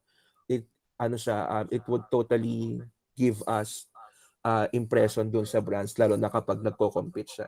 There is something commitment on the operations. Then number nine, Doc Manolo, good evening. Pwede pong makashare kayo about sa number 9. Yes, SEO is relatively cheap and very cost effective. Well, I guess it's a function of the accessibility of the SEO and the cost effectiveness. Wala siyang gastos for the end user. Okay. Agree. Thank you, Doc. Okay, it's more on cost of the money, no? But all the best things do right. SEO is relatively inexpensive in a grand scheme of things, and the payoff will most likely be considerable in terms of the brand's benefit to the bottom line. So marketing cost, no, is an actual business investment. Exemplary SEO implementation will hold water for years to come. And like most things in life, it will only be better with the more attention on the investment. So number 10, SEO SEO is public relations. SEO helps build long-term equity for the brand. A good ranking and a favorable placement help elevate your brand's profile. People search for news and related items. And having a good SEO and a PR strategy together means your brand will be seen. Having a good user's experience on your website means your messages will be heard and your products or services sell. So integrating with content and PR helps with brand reach and awareness alongside and the other results follows. So number 11, it's a long-term strategy. So SEO can have a noticeable impact within the first year of action being taken. And many of those actions will have an effect that lasts more than several years. As the market evolves, no, yes, it's best to follow the trends and the changes closely. But even a site that hasn't had a boatload of intense SEO recommendations and implementations would totally be, improved from the basic SEO best practices. So it's not advisable to jump kaagad, no, for dapat maganda kaagad yung SEO ko or what. You have to follow the basic of growth, no. Professionals or companies needs to start on the basic SEO para hindi sila maka-miss out ng major um, mistakes. So number 12, it's quantifiable. So CEO is quantifiable while SEO doesn't offer the same easy to calculate ROI as paid search. You can measure almost anything with proper tracking and analytics. So number 13, SEO brings new opportunities to life. No? High quality SEO will always find a means of discovering and leveraging new opportunities for brands, not just to be discovered, but to shine. Offering quality SEO to brands means submersing an SEO team in everything that is that the brand. So it's totally recommended that there is a dedicated team, no, skilled SEO, no, for your um, company or for your marketing group. Then number 14, if you're not on the page one, you're not winning the click. So ito yung sinasabi ko sa kanina, like the goal is not to be number one on the search engine, but the goal is to be considered on the page one, especially doon sa mga zero-click results. So the term zero-click results refers to any result that Google shows you without sending you to a specific website. For example, if you search for an age of your favorite celebrity, Google will present you with the answer without having to click on a website. Okay. So that's it. So there are considerations. The zero-click results win. No. Again, if you're not on the page one, you have to be there. There are still too many instances when user types a search query and can find exactly what is looking for. So you have to really sit down with that marketing team or the digital marketing team as a business decision or the owner of a company. Then last is SEO is always going to be here. No, consumers will always want products and services online, and brands will always look for the most cost-effective way to do that. Well, the role of SEO may change and strategies change as well. New avenues are constantly opening up through different entry points, such as the voice, no, the apps, wearables, Internet of Things, no, yan, everything. So, in terms of the next generation's search engines powered by diff, neutral networks, and machine learning, yan, yung machine learning, yung mga big data analytics, sila na yung mga next generation for this SEO. So, magkakaroon sila ng interconnection. And there is an expected explode in the market, no? Billions, no, from 2019 to 2025. New organic search opportunities will always arise. So here, let's now jump to goals of searching, the user's perspective. The basic goal of a search engine user is to obtain an information relevant to a specific set of search terms entered into a search box, also known as a query. A searcher may formulate the query as a question, but the vast majority of searches are performed by users simply entering the word combinations, no? Leaving the search engines to do the work of determining, no, where to find it. One of the most important element of a search engines to do the work is building a SEO strategy for a website. So it should be on a long term and it should be included on the overall strategic plan of a company. Search is an integral part of a global society. The way people learn, work, share, play, and shop, no, socialize as well, no, and interact no, is keeps on changing. Organizations, brands, charities, individuals, almost all entities need to view their internet presence as a core need, and they must leverage the search engines and search functionality within all platforms to generate exposure and facilitate engagement. So I'm sharing you the eye-opening, no, SEO statistics that will nail the 2022 search strategy. So galing siya kay, ayan, here's the website. Nasa may lower part ng PowerPoint. So first, no, Google currently have an over 85% of the search engine market. No? Then, yeah, everything is there.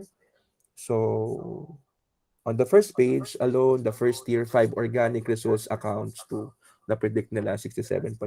No? Then Google search algorithm uses more than 200 factors to rank the websites. 16 to 20% of all annual Google search results are new daw, or then 49% of marketers report that organic search has the best ROI of any marketing channel. So um, the changing reality of the SEO landscape is equal parts of fascinating and frankly na medyo intimidating, di ba? Parang, ba't puro SEO na lang? Baka dyan mapunta lahat ng budget ng company. Mga ganun. No, baka tumaas yung salary ng mga SEO professionals. So the next topic is determining the user's intent. No, a challenge for search marketers and search engines. Good marketers are empathetic and smart SEO practitioners as well, no, in the search engine thing.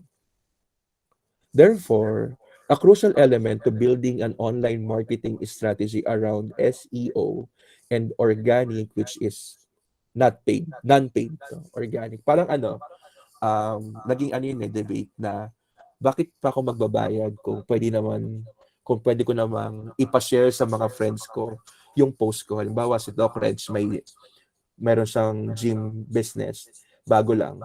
So, dati, highly suggested na magbayad ka ng, di ba, ipopromote ng Facebook. Tapos meron ding nag-challenge na ipapa-share ko na lang sa 5,000 friends ko para ma-reach niya yung mga target audience ko. Pero sabi ng isang um, digital marketer professional, 2% lang daw yung nabibigay ng organic, no, which is the non-paid, di ba? Wala namang bayad yung pag-share. So, it is totally advisable na gamitin yung, anong tawag doon, yung boost sa Facebook. Okay. So, search engine marketers need to be aware that search engine are tools, resources driven by intent toward a content destination. Using the search box is fundamentally different from entering a URL. Okay, so magkaiba yung nasa www thing doon sa bandang taas compared to sa search box. Clicking on the bookmark or clicking on the link to go to a website, magkakaiba yon. Searches are performed with intent. The user wants to find specific information rather than just land on a specific website. No? Search is also different from browsing or clicking around the link on the web page. So, sorry. So, here is the 6 SEO challenges that brands can anticipate this year. Now, first is staying on top of the algorithm changes. Ayan. So, number 2 is not ranking higher in search results. So, sources to ng key performance, no, for your digital marketing team. Using keywords incorrectly. Yeah. So, writing compelling titles and meta descriptions. Missing the mark on mobile. Then, leveraging on video. So, for sa leveraging the video, may may concern sila kasi it should be makita yung pagkakaiba on vlog and on video. Content in video can be very useful considering what the user wants to find. For example, if you want to know how to play a guitar, a video that shows how to do that is much better than a blog post. No? Sa blog post kasi, ano siya parang walang, ewan ko lang nga sa akin, parang wala siyang discipline kung kukunin natin as education yung blog post. Parang wala siyang proper discipline yung pagkakasunod-sunod. While the video intended to teach something is more okay. So far, let's jump na. Okay, how to overcome or keep up with the current SEO challenges. So ito yung mga best practices. So first, focus on the buyer persona to produce your content. So I think separate topic yung buyer persona, pero during nung umattend kami ng training sa New Works Lab sa Ortigas, yung buyer's persona is pipili ka ng sampung pinaka target client mo. Then ipapaano mo sa kanya, ipapakwento mo sa kanya yung ginagawa niya sa buong araw simula ng pagkagising niya hanggang sa matulog siya. And that after that you can draw a conclusion kung mag-o-online advertising ka or mag-o-on ground. Online mag-digital ka or mag-o-on ground ka. Yun. So that's the persona, pero it would be reported by a separate reporter.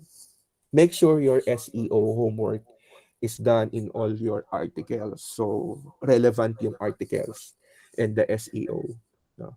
To ano yan dapat synchronize silang dalawa. No? Run a CEO audit to fix your issue. So after implementation, no, it's a best practice na you have to audit, no, para makita mo kung saan nagkamali o saan may pagkukulang doon sa mga sinet na objectives on SEO. So let's now go to how search engine drives e-commerce. So ayan, people make use of search engines for a wide variety of purposes. No? With some of the most popular being to research or locate or buy a product, it is important to note that search and offline behavior have a heavy degree of interaction. So with search playing a growing role in driving offline sales. So here, we're gonna tackle Lazada. So siya na lang yung pinaka naisip ko na best way to kasi siya yung isa sa mga successful for SEO. So in less than a decade, even me, parang mas trust ako kay Lazada over Shopee. So in less than a decade, Lazada has established itself alongside with Shopee as a premier e-commerce platform in the Philippines. It's no secret that marketing has a lot to do with the online marketplace, no? The rapid accent and the strong search engine presence have been a key aspect of its strategy. Try to search for any business-to-customer products on Google Philippine version and you're likely to find Lazada listing or on the top of the search engine result page. As a matter of fact, Link Intelligence tool estimates that the e-commerce giant ranks for more than 3.7 million keywords. So, and if you think this is because Lazada's aggressive advertising on YouTube, social media, and legacy media, you'll only be partially correct. Well, those promotional channels do play an important role in keeping Lazada's relevant. There's actually a lot more that goes into an SEO strategy of Lazada than meets the eye. No? So, hindi lang pala more of YouTube sila, social media. There are reasons and it's published naman. So number one, they categorize really well. No? One of the most essential aspects of e-commerce is the proper product categorization. So here, makikita natin on this part. No? Ayan yung pagkakategorize niya. So smooth. No? Siguro there are a lot of paces bago sa loob ng company, a lot of paces on decisions bago sila maglabas ng final strategy on SEO. What many e-commerce operators don't realize is that their category pages can serve as an important landing pages, no, that can target fat head and, yung mga middles keywords, no. There are search terms that are 1 to 5 words in length and are commonly used when a searcher knows what kind of product he or she wants to buy, but haven't made a decision on who to buy it from, what brand to get, and what exact product or SKU units they need. In Lazada's case, they made it a point to break down their broad products portfolio into a multi-tiered tree of categories and subcategories. So, ayan. So, pag kiniklik mo siya, marami siyang binibigay pa sa'yo na subcategories, no, for you not to get lost or for you not to get mistake dun sa pag-order. In an image shown on the PPT, you can see how Lazada executes its multi-categorization scheme under the women's fashion. No? Ayan, marami siyang pinapakita. In summary, their main categories for women's clothing ranks for broad keywords like buy women's clothing, women's clothes for sale, women's clothes Philippines, and many more. So, marami silang keywords na nilalagay that would totally match yung first attempt, 'di ba? First attempt. Kumbaga sa funnel ng marketing, nasa consideration stage siya. Kasi aware na siya kay Lazada. So, nasa paano na siya ng consideration. Then, next is they categorize by brand. No? So, if you notice here, yeah, iPhone 12. No? Ito yung pagkakategorize nila ng brand. Lazada doesn't just categorize by product type. They also have categorized for individual brands. They know that some searches may not exactly what product they want to get, but they could already know what product type they're looking for and from which manufacturer. No? In order to rank for this, the brand specific category pages has been set up. As the name describes, no, the brand category pages explicitly state the brand's name in the page, the title, no, dyan lahat, the meta description, the body text. No. It also features only products belonging to that brand. Ayan, pag sinabing iPhone thing, ayan. So, yun lang, wala silang other mix of products. Pero, they could totally, after mo ma-view yun, they could totally provide you, maybe you want to visit this, something like that message. So, it would give you a second option kung hindi mo successfully na-click. Keep in mind that popular brands carry search volumes from their name alone because they're on the top of the mind of the respective followers. If you have category pages that are dedicated to ranking for keywords or associated with the brand name and their products, you can scoop up, no, as part of the traffic intended for those keywords, usually every month. So number 3 is product. They manage product index. So siguro nandito siya, yung mga product indexes. So in medium to large e-commerce websites, unintentional content duplication can often limit indexing and keyword ranking. This is due to the fact that many highly similar products often end up having equally similar content. So doon na siya nagkakaroon ng duplication. No?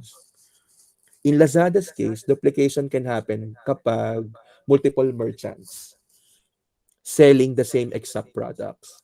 These guys usually don't bother writing unique content for their product description and instead rely on the text that's been filtered off or filter off of a manufacturer's specs or sheets. No? When everyone does the same thing, Google tends to crawl all of them but show only one in the search engine result page. I don't know, pero may narinig ako before um, if you have a product, no, try to build muna on your own ng your digital approach.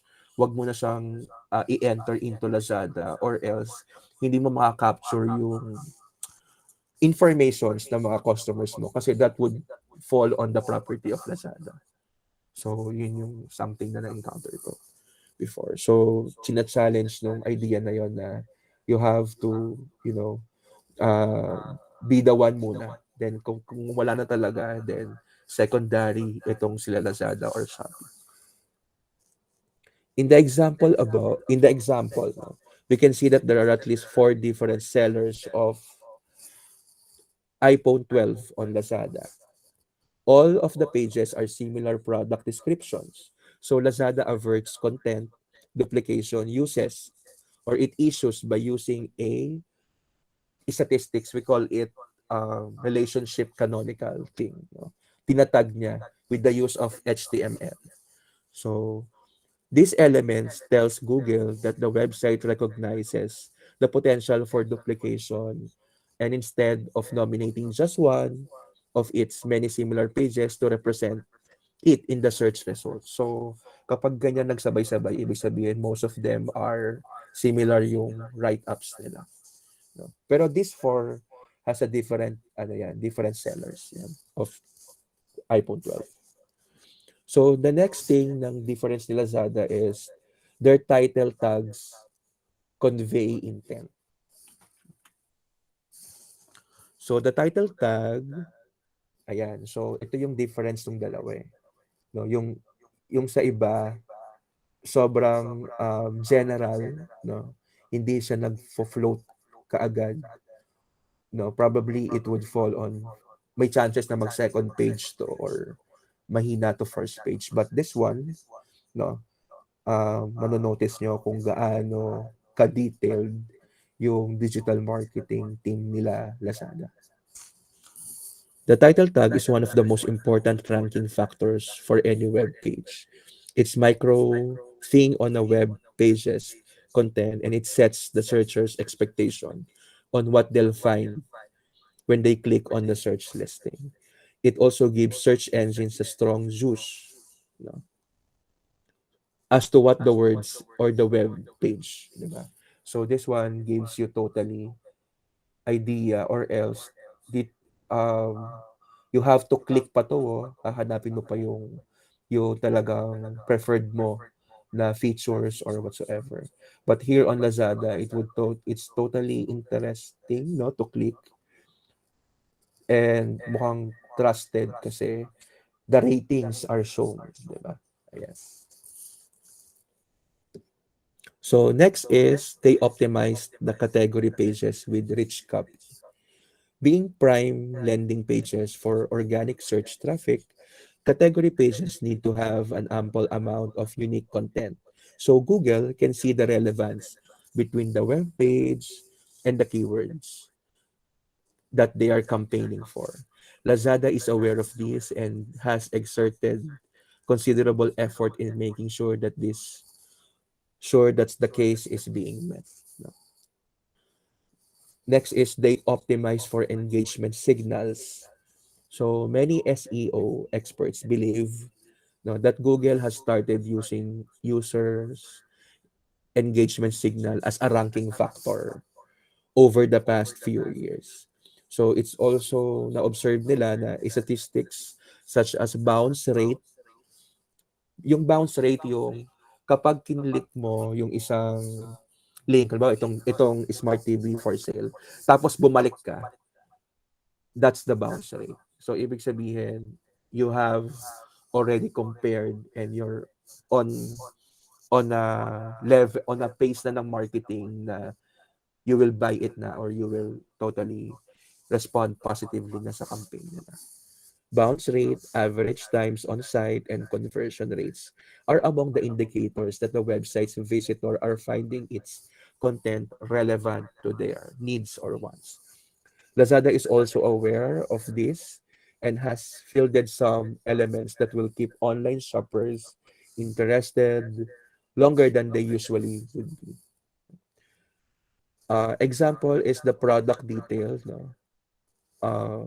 Usually, example nito is USB card reader sa Lazada, no? You can see, pag sinanap niyo siya, you can scroll down the page and there is a section called the same store. No, that means it's the most effective tactics in helping e-commerce category page rank on the Google by adding 100 to 300 words of copy. You can convert the vague category pages from navigational gateway to legitimate content, no?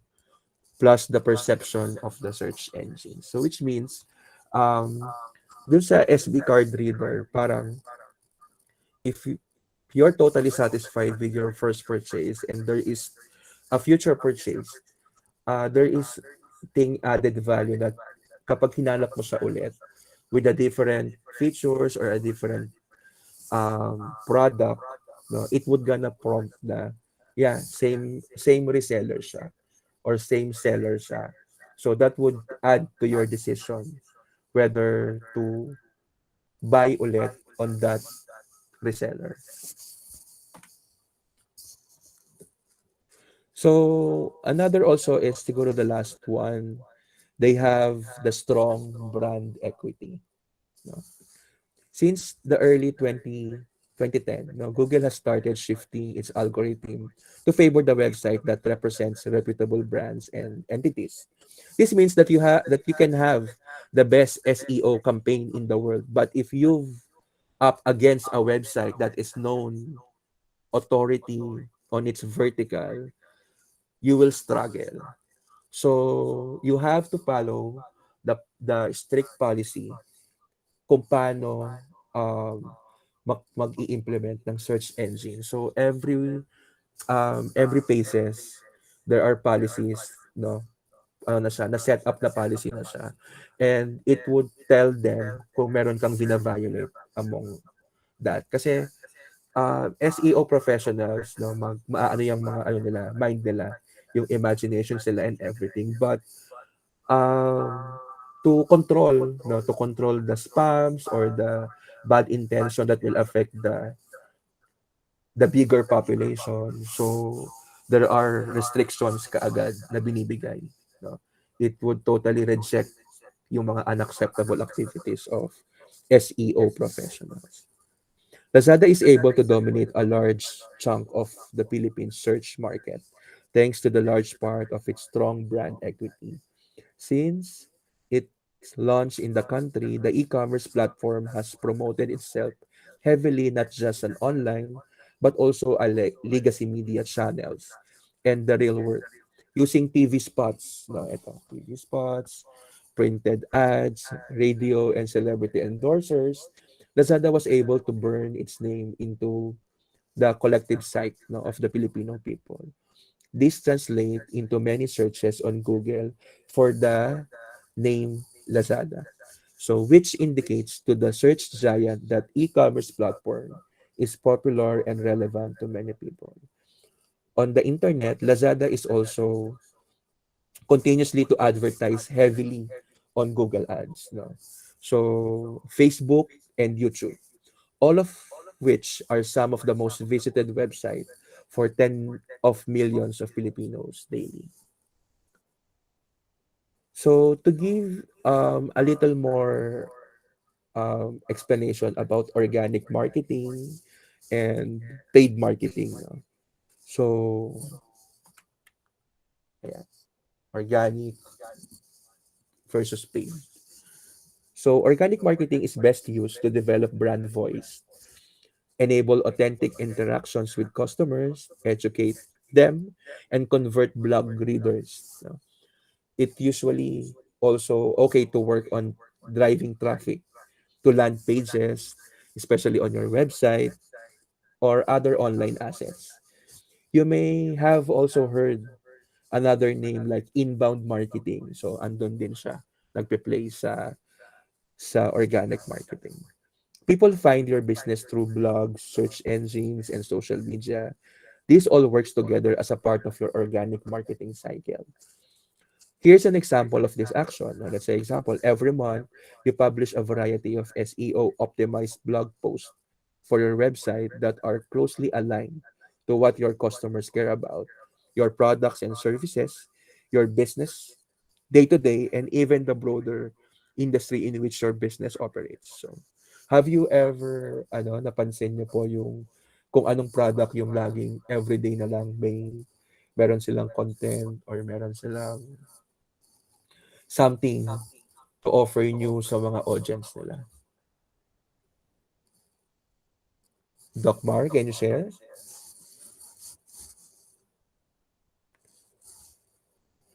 Doc Albert,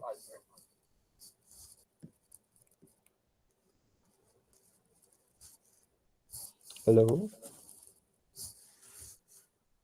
Yes, Doc. What's your question again, Doc? Have you noticed any product na talagang they totally leverage on digital marketing, SEO, halos every day they usually have this activity to show a video or a picture or something that will attract not just the target market but the audience. I think mostly big companies uh, have SEO, uh, Us- like you- like like Nike, yeah, Nike and the because Adidas. they have to know they have to know the how many customers are interested in their product. Yeah. So actually, uh, hindi na nga pansin ko is if Adidas has its digital approach na bago, meron din silang kasabay na bago. Pero may isa pang brand eh. I don't know if it's Armor or pero in between the shoes, yung dalawa yung in the Philippines, no? Dalawa yung merong heavy investments, On digital SEO marketing. to. Thank you. So we've discussed the organic approach. So the paid marketing is, on the other hand, allows business to target, reach, engage, or convert their audiences quickly and directly. No? Instead of waiting, no, sa kabila kasi walang masyadong support yon kasi walang bayad sa organic, di ba? So here, may support siya totally from Google, no? So they have this algorithm to support them in terms lang yung consumer is gusto niyang convert agad, no? Convert means yung respond positively sa marketing stimulus, no? Or buy the product or consider it, no? So one example is like you have given new quarterly goals, no? In order to hit those goals, you need to ensure that your marketing campaign works effectively. So that requires testing and refining 5 to 10 sets of ads over the course of 10 or so weeks. So that's why yung mga professionals under Google Ads, mataas ang kanilang stress, no? Because they have to produce ideas, no? And also, ma-recover yung ROI kasi usually they are compensated well, no, under sa Google. There are words that we need to consider like traffic, no, organic traffic, leads or sale, and formats, no, under the organic. And there are some also words to consider under the paid approach is the conversion rates, ad engagements, platforms, ad types. All right. That ends po my report. So I'm open na po for insights or some clarifications with the guide of our professor Pong, Doc Pong. Okay, Doc Francis. So the it's open for any clarifications and questions. Anyone would like to ask or add some of the information that you want to add? Go ahead. Anyone?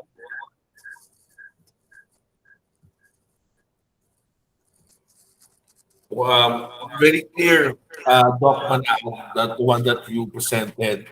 It includes your SEO and I was thinking while you're doing some presentation, maybe Doc John and then Doc Francis, we can come up with a cheat, yung parang yung cheat code for, it's like a notes and it can be a guide. It can be a guideline for everyone. So when they do their Yeah, respective, I have po. I will send it po. yun, very good. Para, for instance, yung what's important element, SEO, yeah. And uh, that's the beauty of this report is Doc Panag was able to show how Lazada did it. And everyone knows Lazada. And siguro one of the experience sa kanilang business in terms of their website, kanilang content, kanilang SEO. So, narinig with that. Now, any questions on that? Any clarification? So, Doc Manaan, congratulations. Thank you. Let's give him a very good report. And if you can come up with an outline and then we can combine it as class. All right. Sir, nasend ko na po sa GC natin itong notes ko for every Yeah. PowerPoint po. Nasa GC na po. Thank Yeah. you. So I would like you to take a look at his presentation because this can be your guideline when you do your final presentation or final report. If you want to include the SEO part, and Opo. it's very important. By the way, again, thank you, Dr. Panaag. Let's give him a virtual clap. Thank you. Thank you. Job well done, Dr. Panaag. Thank you. Now, of course, every single tools are also present. And I just want to share this one.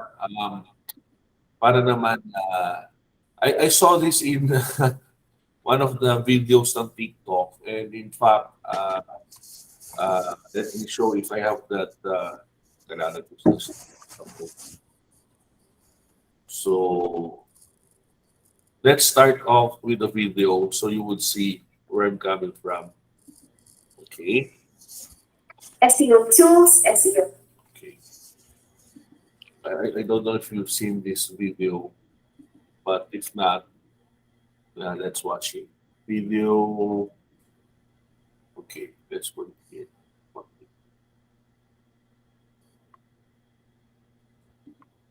Okay. Here.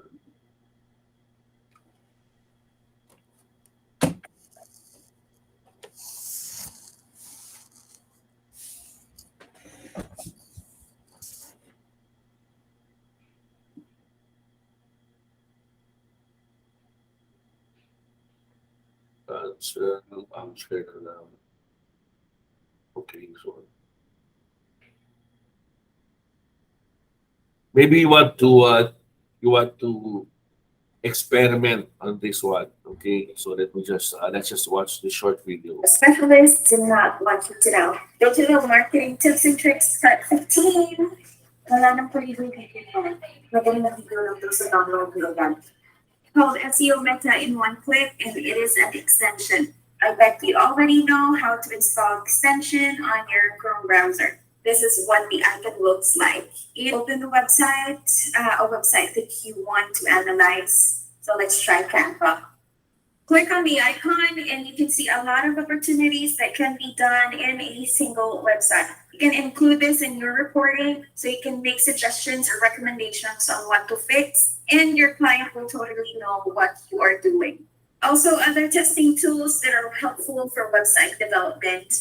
And if you go over Tools tab, you can see other tools that are free and very helpful for you to conduct initial audit of a certain website. Yes, thank me later. Don't forget to follow. Bye.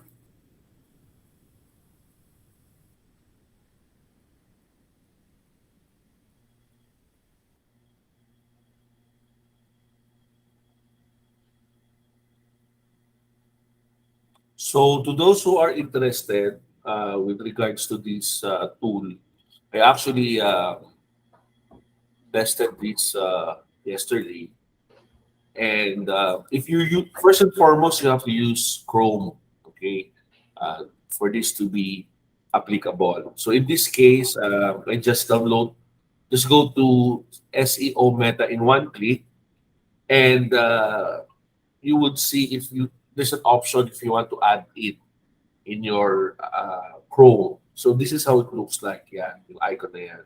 Now, if you want to pin it, ayan, all you have to do is just if you don't want to the icon to be displayed, you just simply click add pin.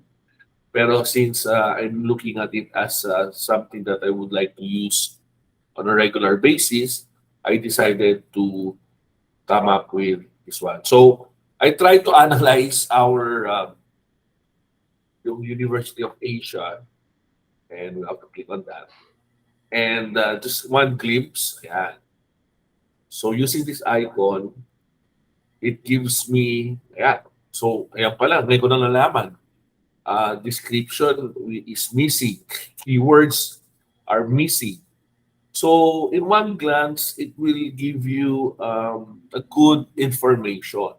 Now, of course, some of them are technical. Siguro si Doc Manang can help us on this, like robots tag, publisher, maybe during this course, we can invite SEO expert, diba? But it's very, it's very cool to experiment, and then it gives like sa tools talks about is it mobile friendly, so you can do a test.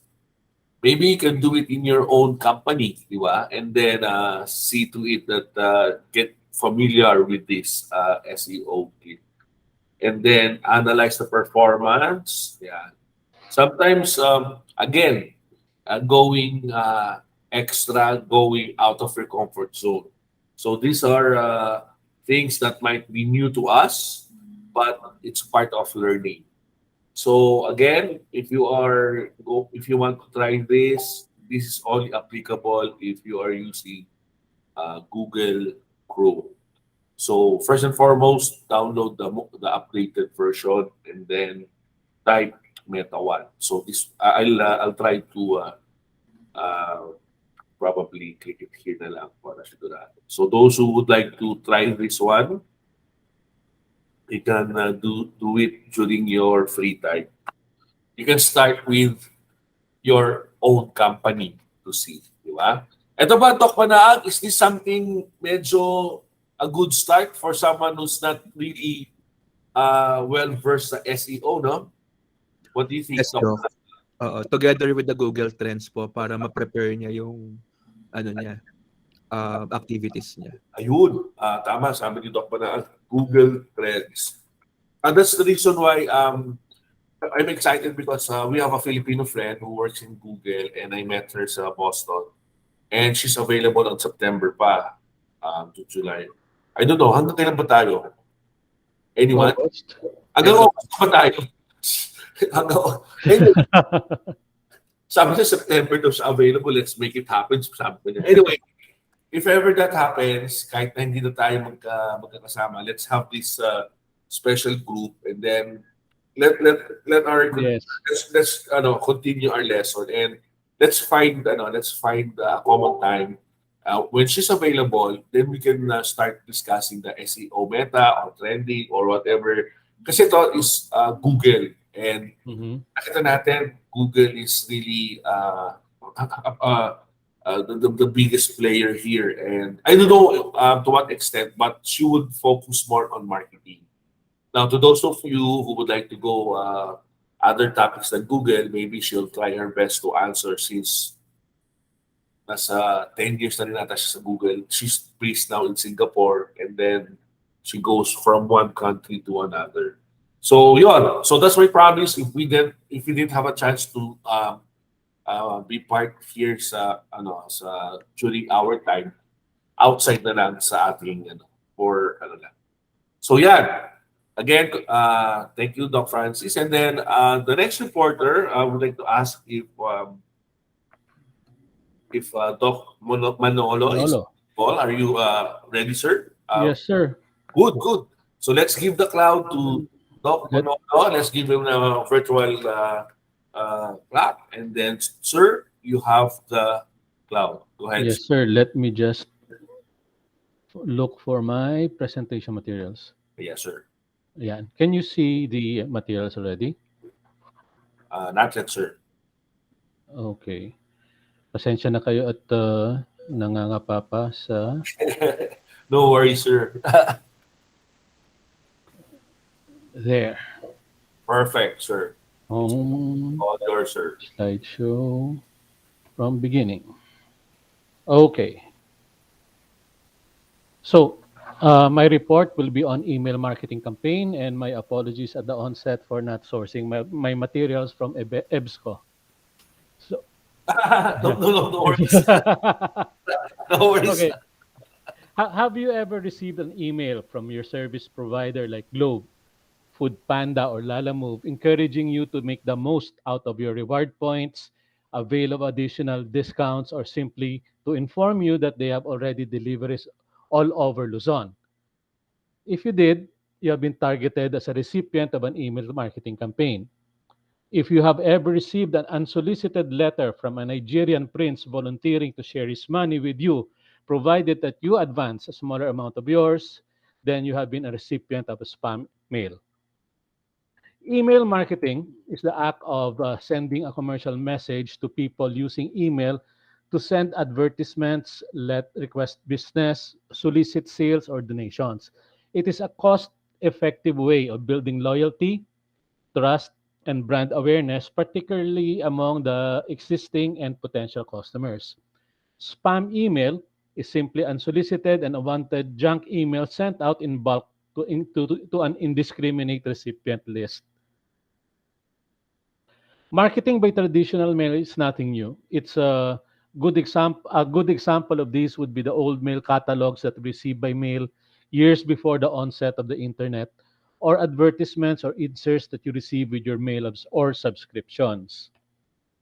The email marketing came on its own when Gary Tuerk of Digital Equipment Corporation in 1978, when he emailed approximately 400 potential clients via the Advanced Research Projects Agency Network, or ARPANET. This mass marketing strategy resulted in a 13 million worth of sales of DEC products and highlighted the potential of marketing through the internet.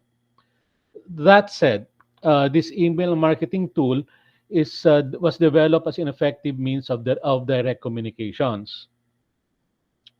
But with its onset, the consumers in the 1990s increasingly began referring to it as spam messages and began blocking content out from email with filters and blocking programs.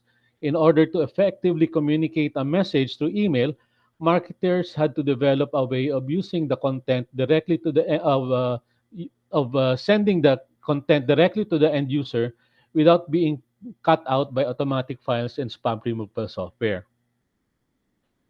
That said, there are several different types of email marketing, but the most common ones are normally carried out as follows. One, through email newsletters. One of the most common and popular email marketing campaigns. Engaging content is added to subscribers' inboxes with helpful knowledge and tools that includes thought leadership, how-tos, announcement about new products and services. To help to to help build a relationship with the subscribers, it increases retention, engagement, and strengthens subscriber loyalty. Acquisition emails help you to acquire new customers who have opted to receive your emails but have not yet converted to new customers by creating attractive offers and informative content showing the value of being an active customer. Acquisition emails is a good way to move leads through the conversion funnel faster, grow your business, and drives additional revenue by targeting users who have expressed some interest in what your business have to offer. Retention emails. This email sends a message requesting feedback or an offer to subscribe to subscribers who haven't interacted with your emails recently. Retention emails are used to keep communication lines open and is one way of holding on to your customers.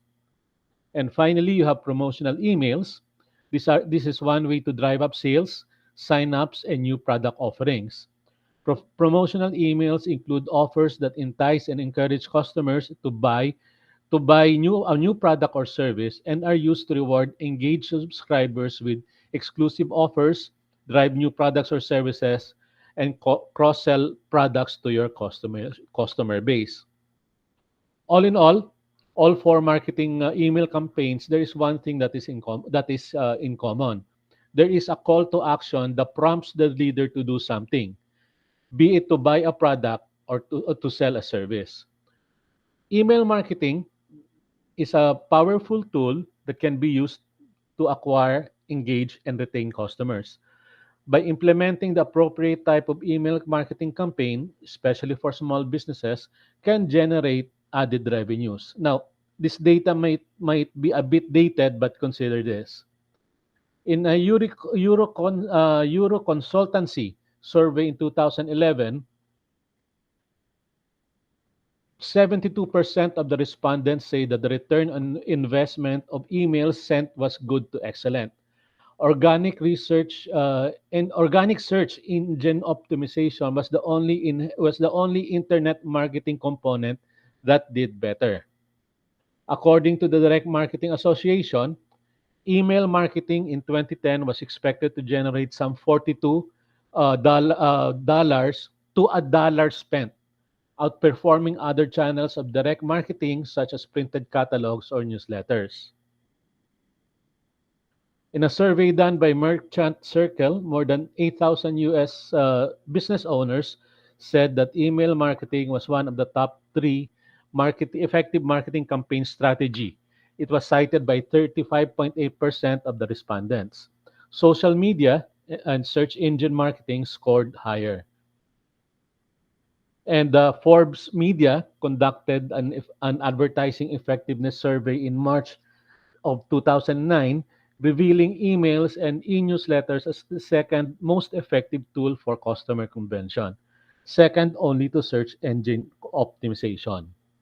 So much so that Beronice Solar Stevenson, in its annual communications industry forecast, said that in 2009, that the total amount spent on email will be 27.8 billion in 2013, up from 11.9 billion in the year 2009.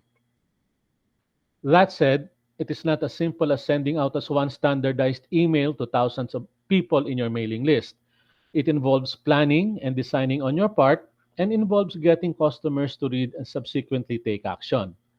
Now, it is well nigh impossible to get everyone to read your emails, but you can improve your chances by getting your customers to read them.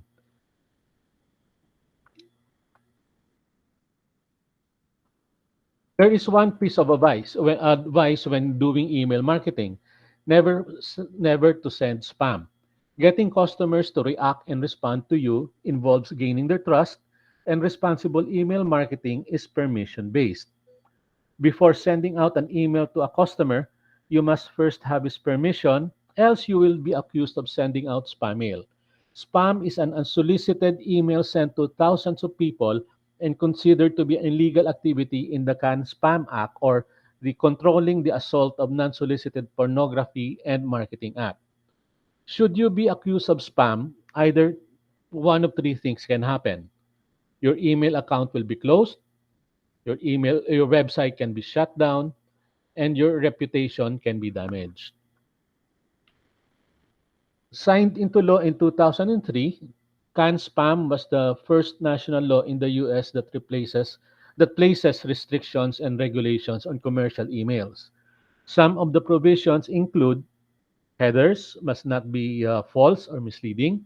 This means that the information in the from, to, and reply to fields must accurately convey information about the company and identify who sent it.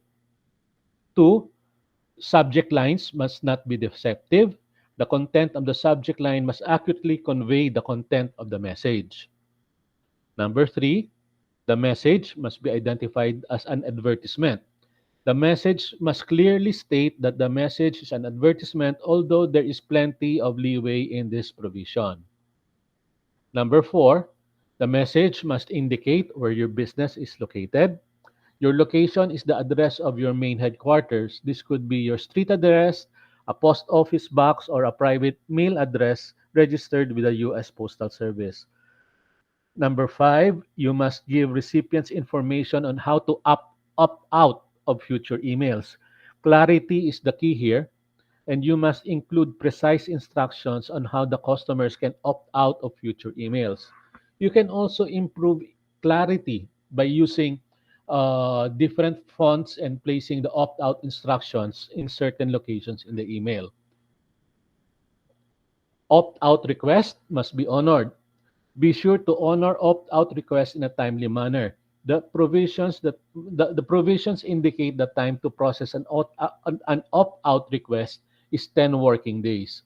You also cannot additionally, once a customer requests for an opt-out, you cannot give his or her information away in any form, either online or offline.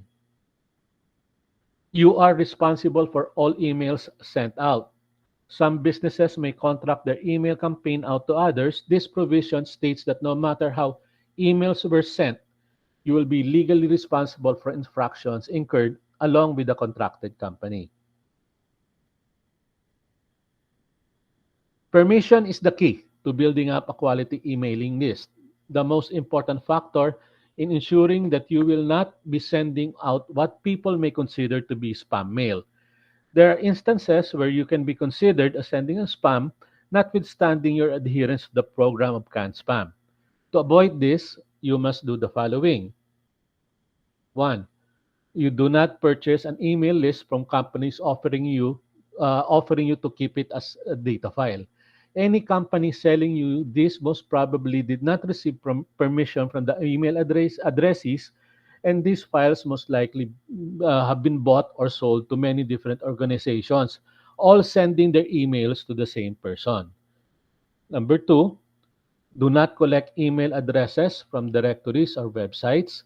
Conducting email addresses this way do not give you permission in any form. Number three, do not do business with an email collection service. The only exception is when the collection service gains explicit permission that is documented. Number four, do not use another business email address to send out your email. They never gave the permission to do so. And number five, do not rent email list. Most companies that rent out email lists do not obtain a permission. So, with all of these things, how do you now accomplish a rational email campaign? There are 5 steps towards achieving this. First, define your readers or define your audience. Before you start putting together an email campaign, you probably want to define your audience. Once you get a good idea of the folks reading your newsletters, it'll be easier. It'll be easier to decide what you want to say to them. What do you want to be? What do you want to be the primary readers of your email campaigns? Industry leaders, peers, current and potential customers, family and friends. Once you define this group or groups you want to send to, you may even want to jot down a few bullet points to help them define a little more. Maybe a few keywords that would describe the people in the group and what the group will want to get out of your campaign. This will help you keep your newsletter content relevant to the group and ultimately ensure the success of your email marketing. Number two, now that you know who you are talking to, you can outline the overarching purpose of your email marketing. The purpose is the reason you're sending out the email communication. The purpose should answer the following question: what does this audience want to hear from me? What useful information can I provide to this audience? What you want to accomplish with the email marketing campaign? Defining the reason you're sending email communications will guide you in outlining the content of your emails. When you're not sure if you should include something in your newsletter, recall the overarching purpose of communication to this audience. It helps to accomplish that purpose. Step 3, outline your goals. Defining a few goals is an important part of marketing campaign. Goals will give you a way to assess whether the marketing efforts are successful or not. Goals will vary. You might want to increase subscribers for the first year or focus on increasing click rates. Eventually, you would want to set your goals around increasing online sales or repeat sales. You probably won't get to see dramatic results right away, but first, what you need to do is to develop a loyal subscriber base and get in more and more people signing up for newsletters. Then you'll see the benefits start rolling in. In order to build this loyalty and demand, you will have to produce a quality newsletter and promote it in all your marketing materials and social sites. Brainstorm on what you hope to get out of your email campaign over the next 6 months or so. Then write down three things: your goal, how you achieve your goal, and how you'll measure your goal. Number four, determine your frequency. Sit down with your calendar, personal or business, and think about what frequency makes sense for your audience and content. It is not recommended your email that ano it is recommended that you update your email list monthly, but don't feel the need to commit to it immediately. Feel free to skip a month or so if you do not have anything truly useful to say. You probably do not want to go to more than a couple of months without contacting your subscribers because they may forget that they opted in to receive the emails from you and might report you as a spammer. You don't want to send too frequently either, or subscribers will feel overloaded with emails and may unsubscribe or worse, report you as a spammer.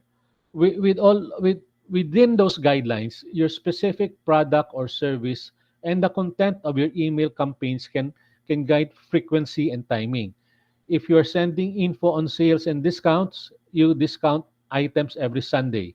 You probably want to send an email every Friday giving your subscriber a sneak peek at the specials. If you're doing a more general e-newsletter that discusses news and special events, then a monthly newsletter will be a better fit.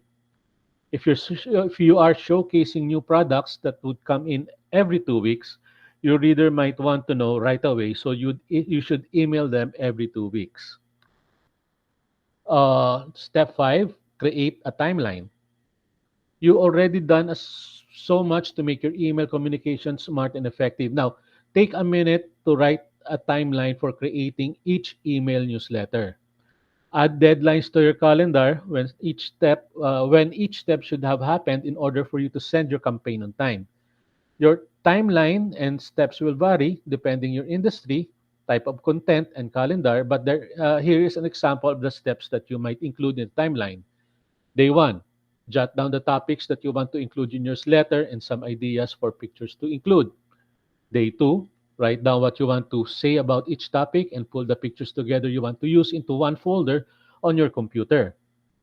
Day three, create your email campaign. Read over it a few times, looking for any grammatical errors or typos. You should send out a test email of your campaign to yourself or to a friend or colleague who can read over the email and check for errors and typos. 4, send your email. Now that you have outlined the steps in creating your email and you know how much time you need,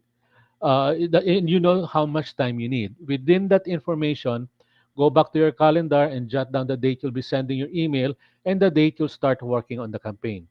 Don't forget to take the holidays into account when stretching out your newsletter deadlines.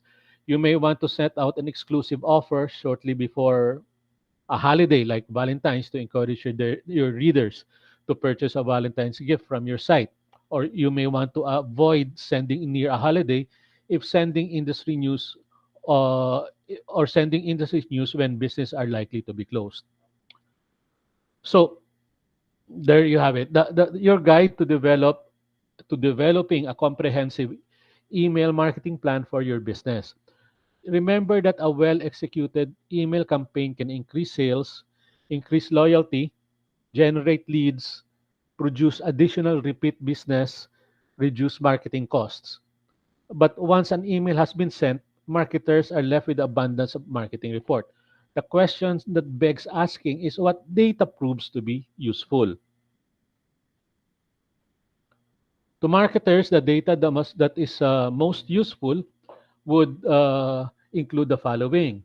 One, delivery rates. This is the metric. This metric is the main starting point of your email campaign and is a great metric to measure the strength of your email list. A high deliverable rate means you are reaching out to your intended audience. A low delivery rate means you need to work on building a healthy subscription list. Number two, once your email has reached your client's inbox, the next challenge is to get the email to be read. Your subject line will have the biggest impact on the campaign and what it is and what it gets the subscriber to click the open button. It needs to catch the reader's attention and should be relevant to the user to describe what the reader can expect when reading the entire mail. Number three, click-through rates. Now that your subscriber have received the email and opened it, it's time for action. This is solely down to your content. Is your content relevant? Relevant emails will have high click-through rates if your email campaign is to se- uh, to send one email to all subscribers. Your click-through rate will be poor. Number four, bounce rate on campaign landing pages. The same way targeted landing pages are created for search engine marketing campaigns, the same applies to your business to business email marketing campaigns. The landing page should continue the same message that that your email displayed. In your call to action within the email, send your reader to the home page. The reader is most likely to leave the site. And number five, revenue per email and conversion rate. Marketers will be familiar with the website conversion rate if Google Analytics e-commerce tracking is implemented. However, knowing an email conversion rate is a statistic only few knows. Track your email campaigns using Google URL Builder to identify how much revenue can your how much revenue each email brings and your email conversion rate. So that is the end of my report. So, well, comprehensive report, Dr. Manolo. And, anyone would like to ask questions? But before you might still gather your thoughts, but I would like to share your email. And it's all in the point talaga ni Doc Manolo. One of the things that I really enjoy sa email is ito, from AIM. And lahat ng good points that was discussed by Doc Marie is look at the title. It's like personal.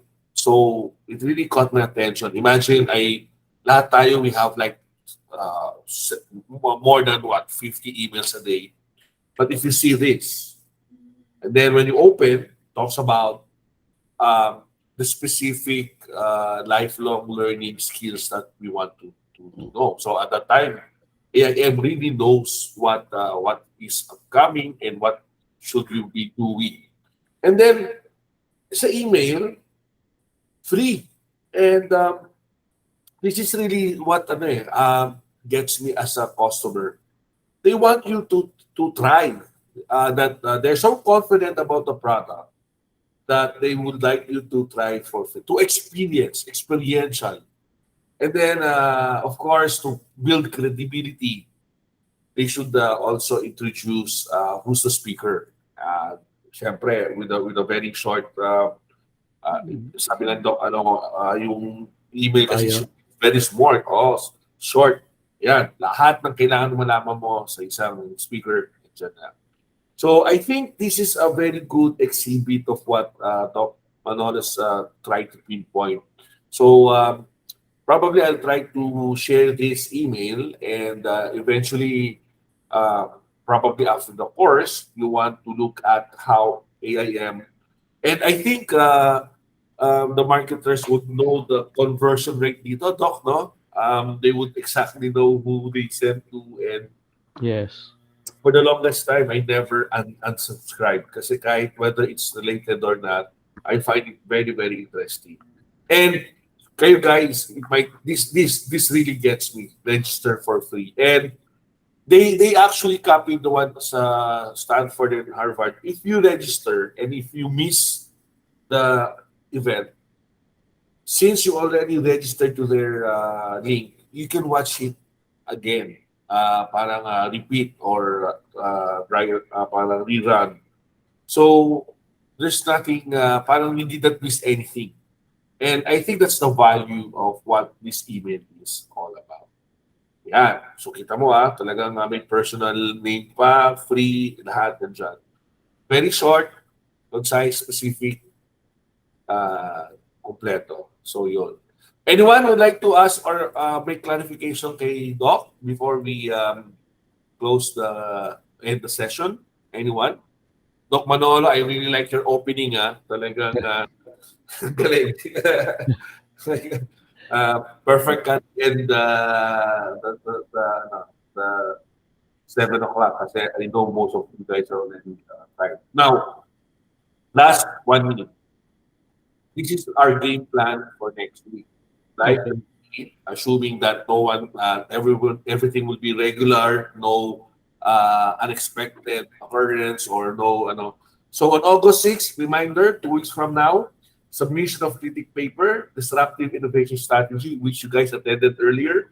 So no email, just we are going to utilize the red canvas. So everyone upload. Now, if you have any questions or problems uploading the file, let me know or kindly mention that in our group chat. I think there's a tutorial video or we can simply help one another. And then for July 30, we're going to push 4 reporters. I know this is a little bit too much, but let's see.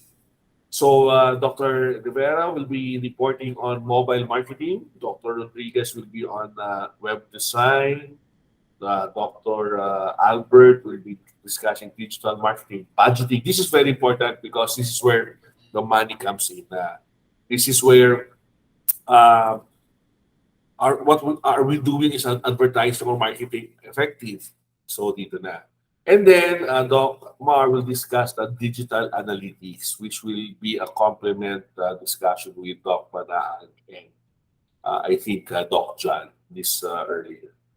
So that's the game plan for next week. I hope that we can use Zoom. Unfortunately, I decided to use Google Meet because of the limited data. It was really raining hard. Kaya there might be some intermittent internet signal.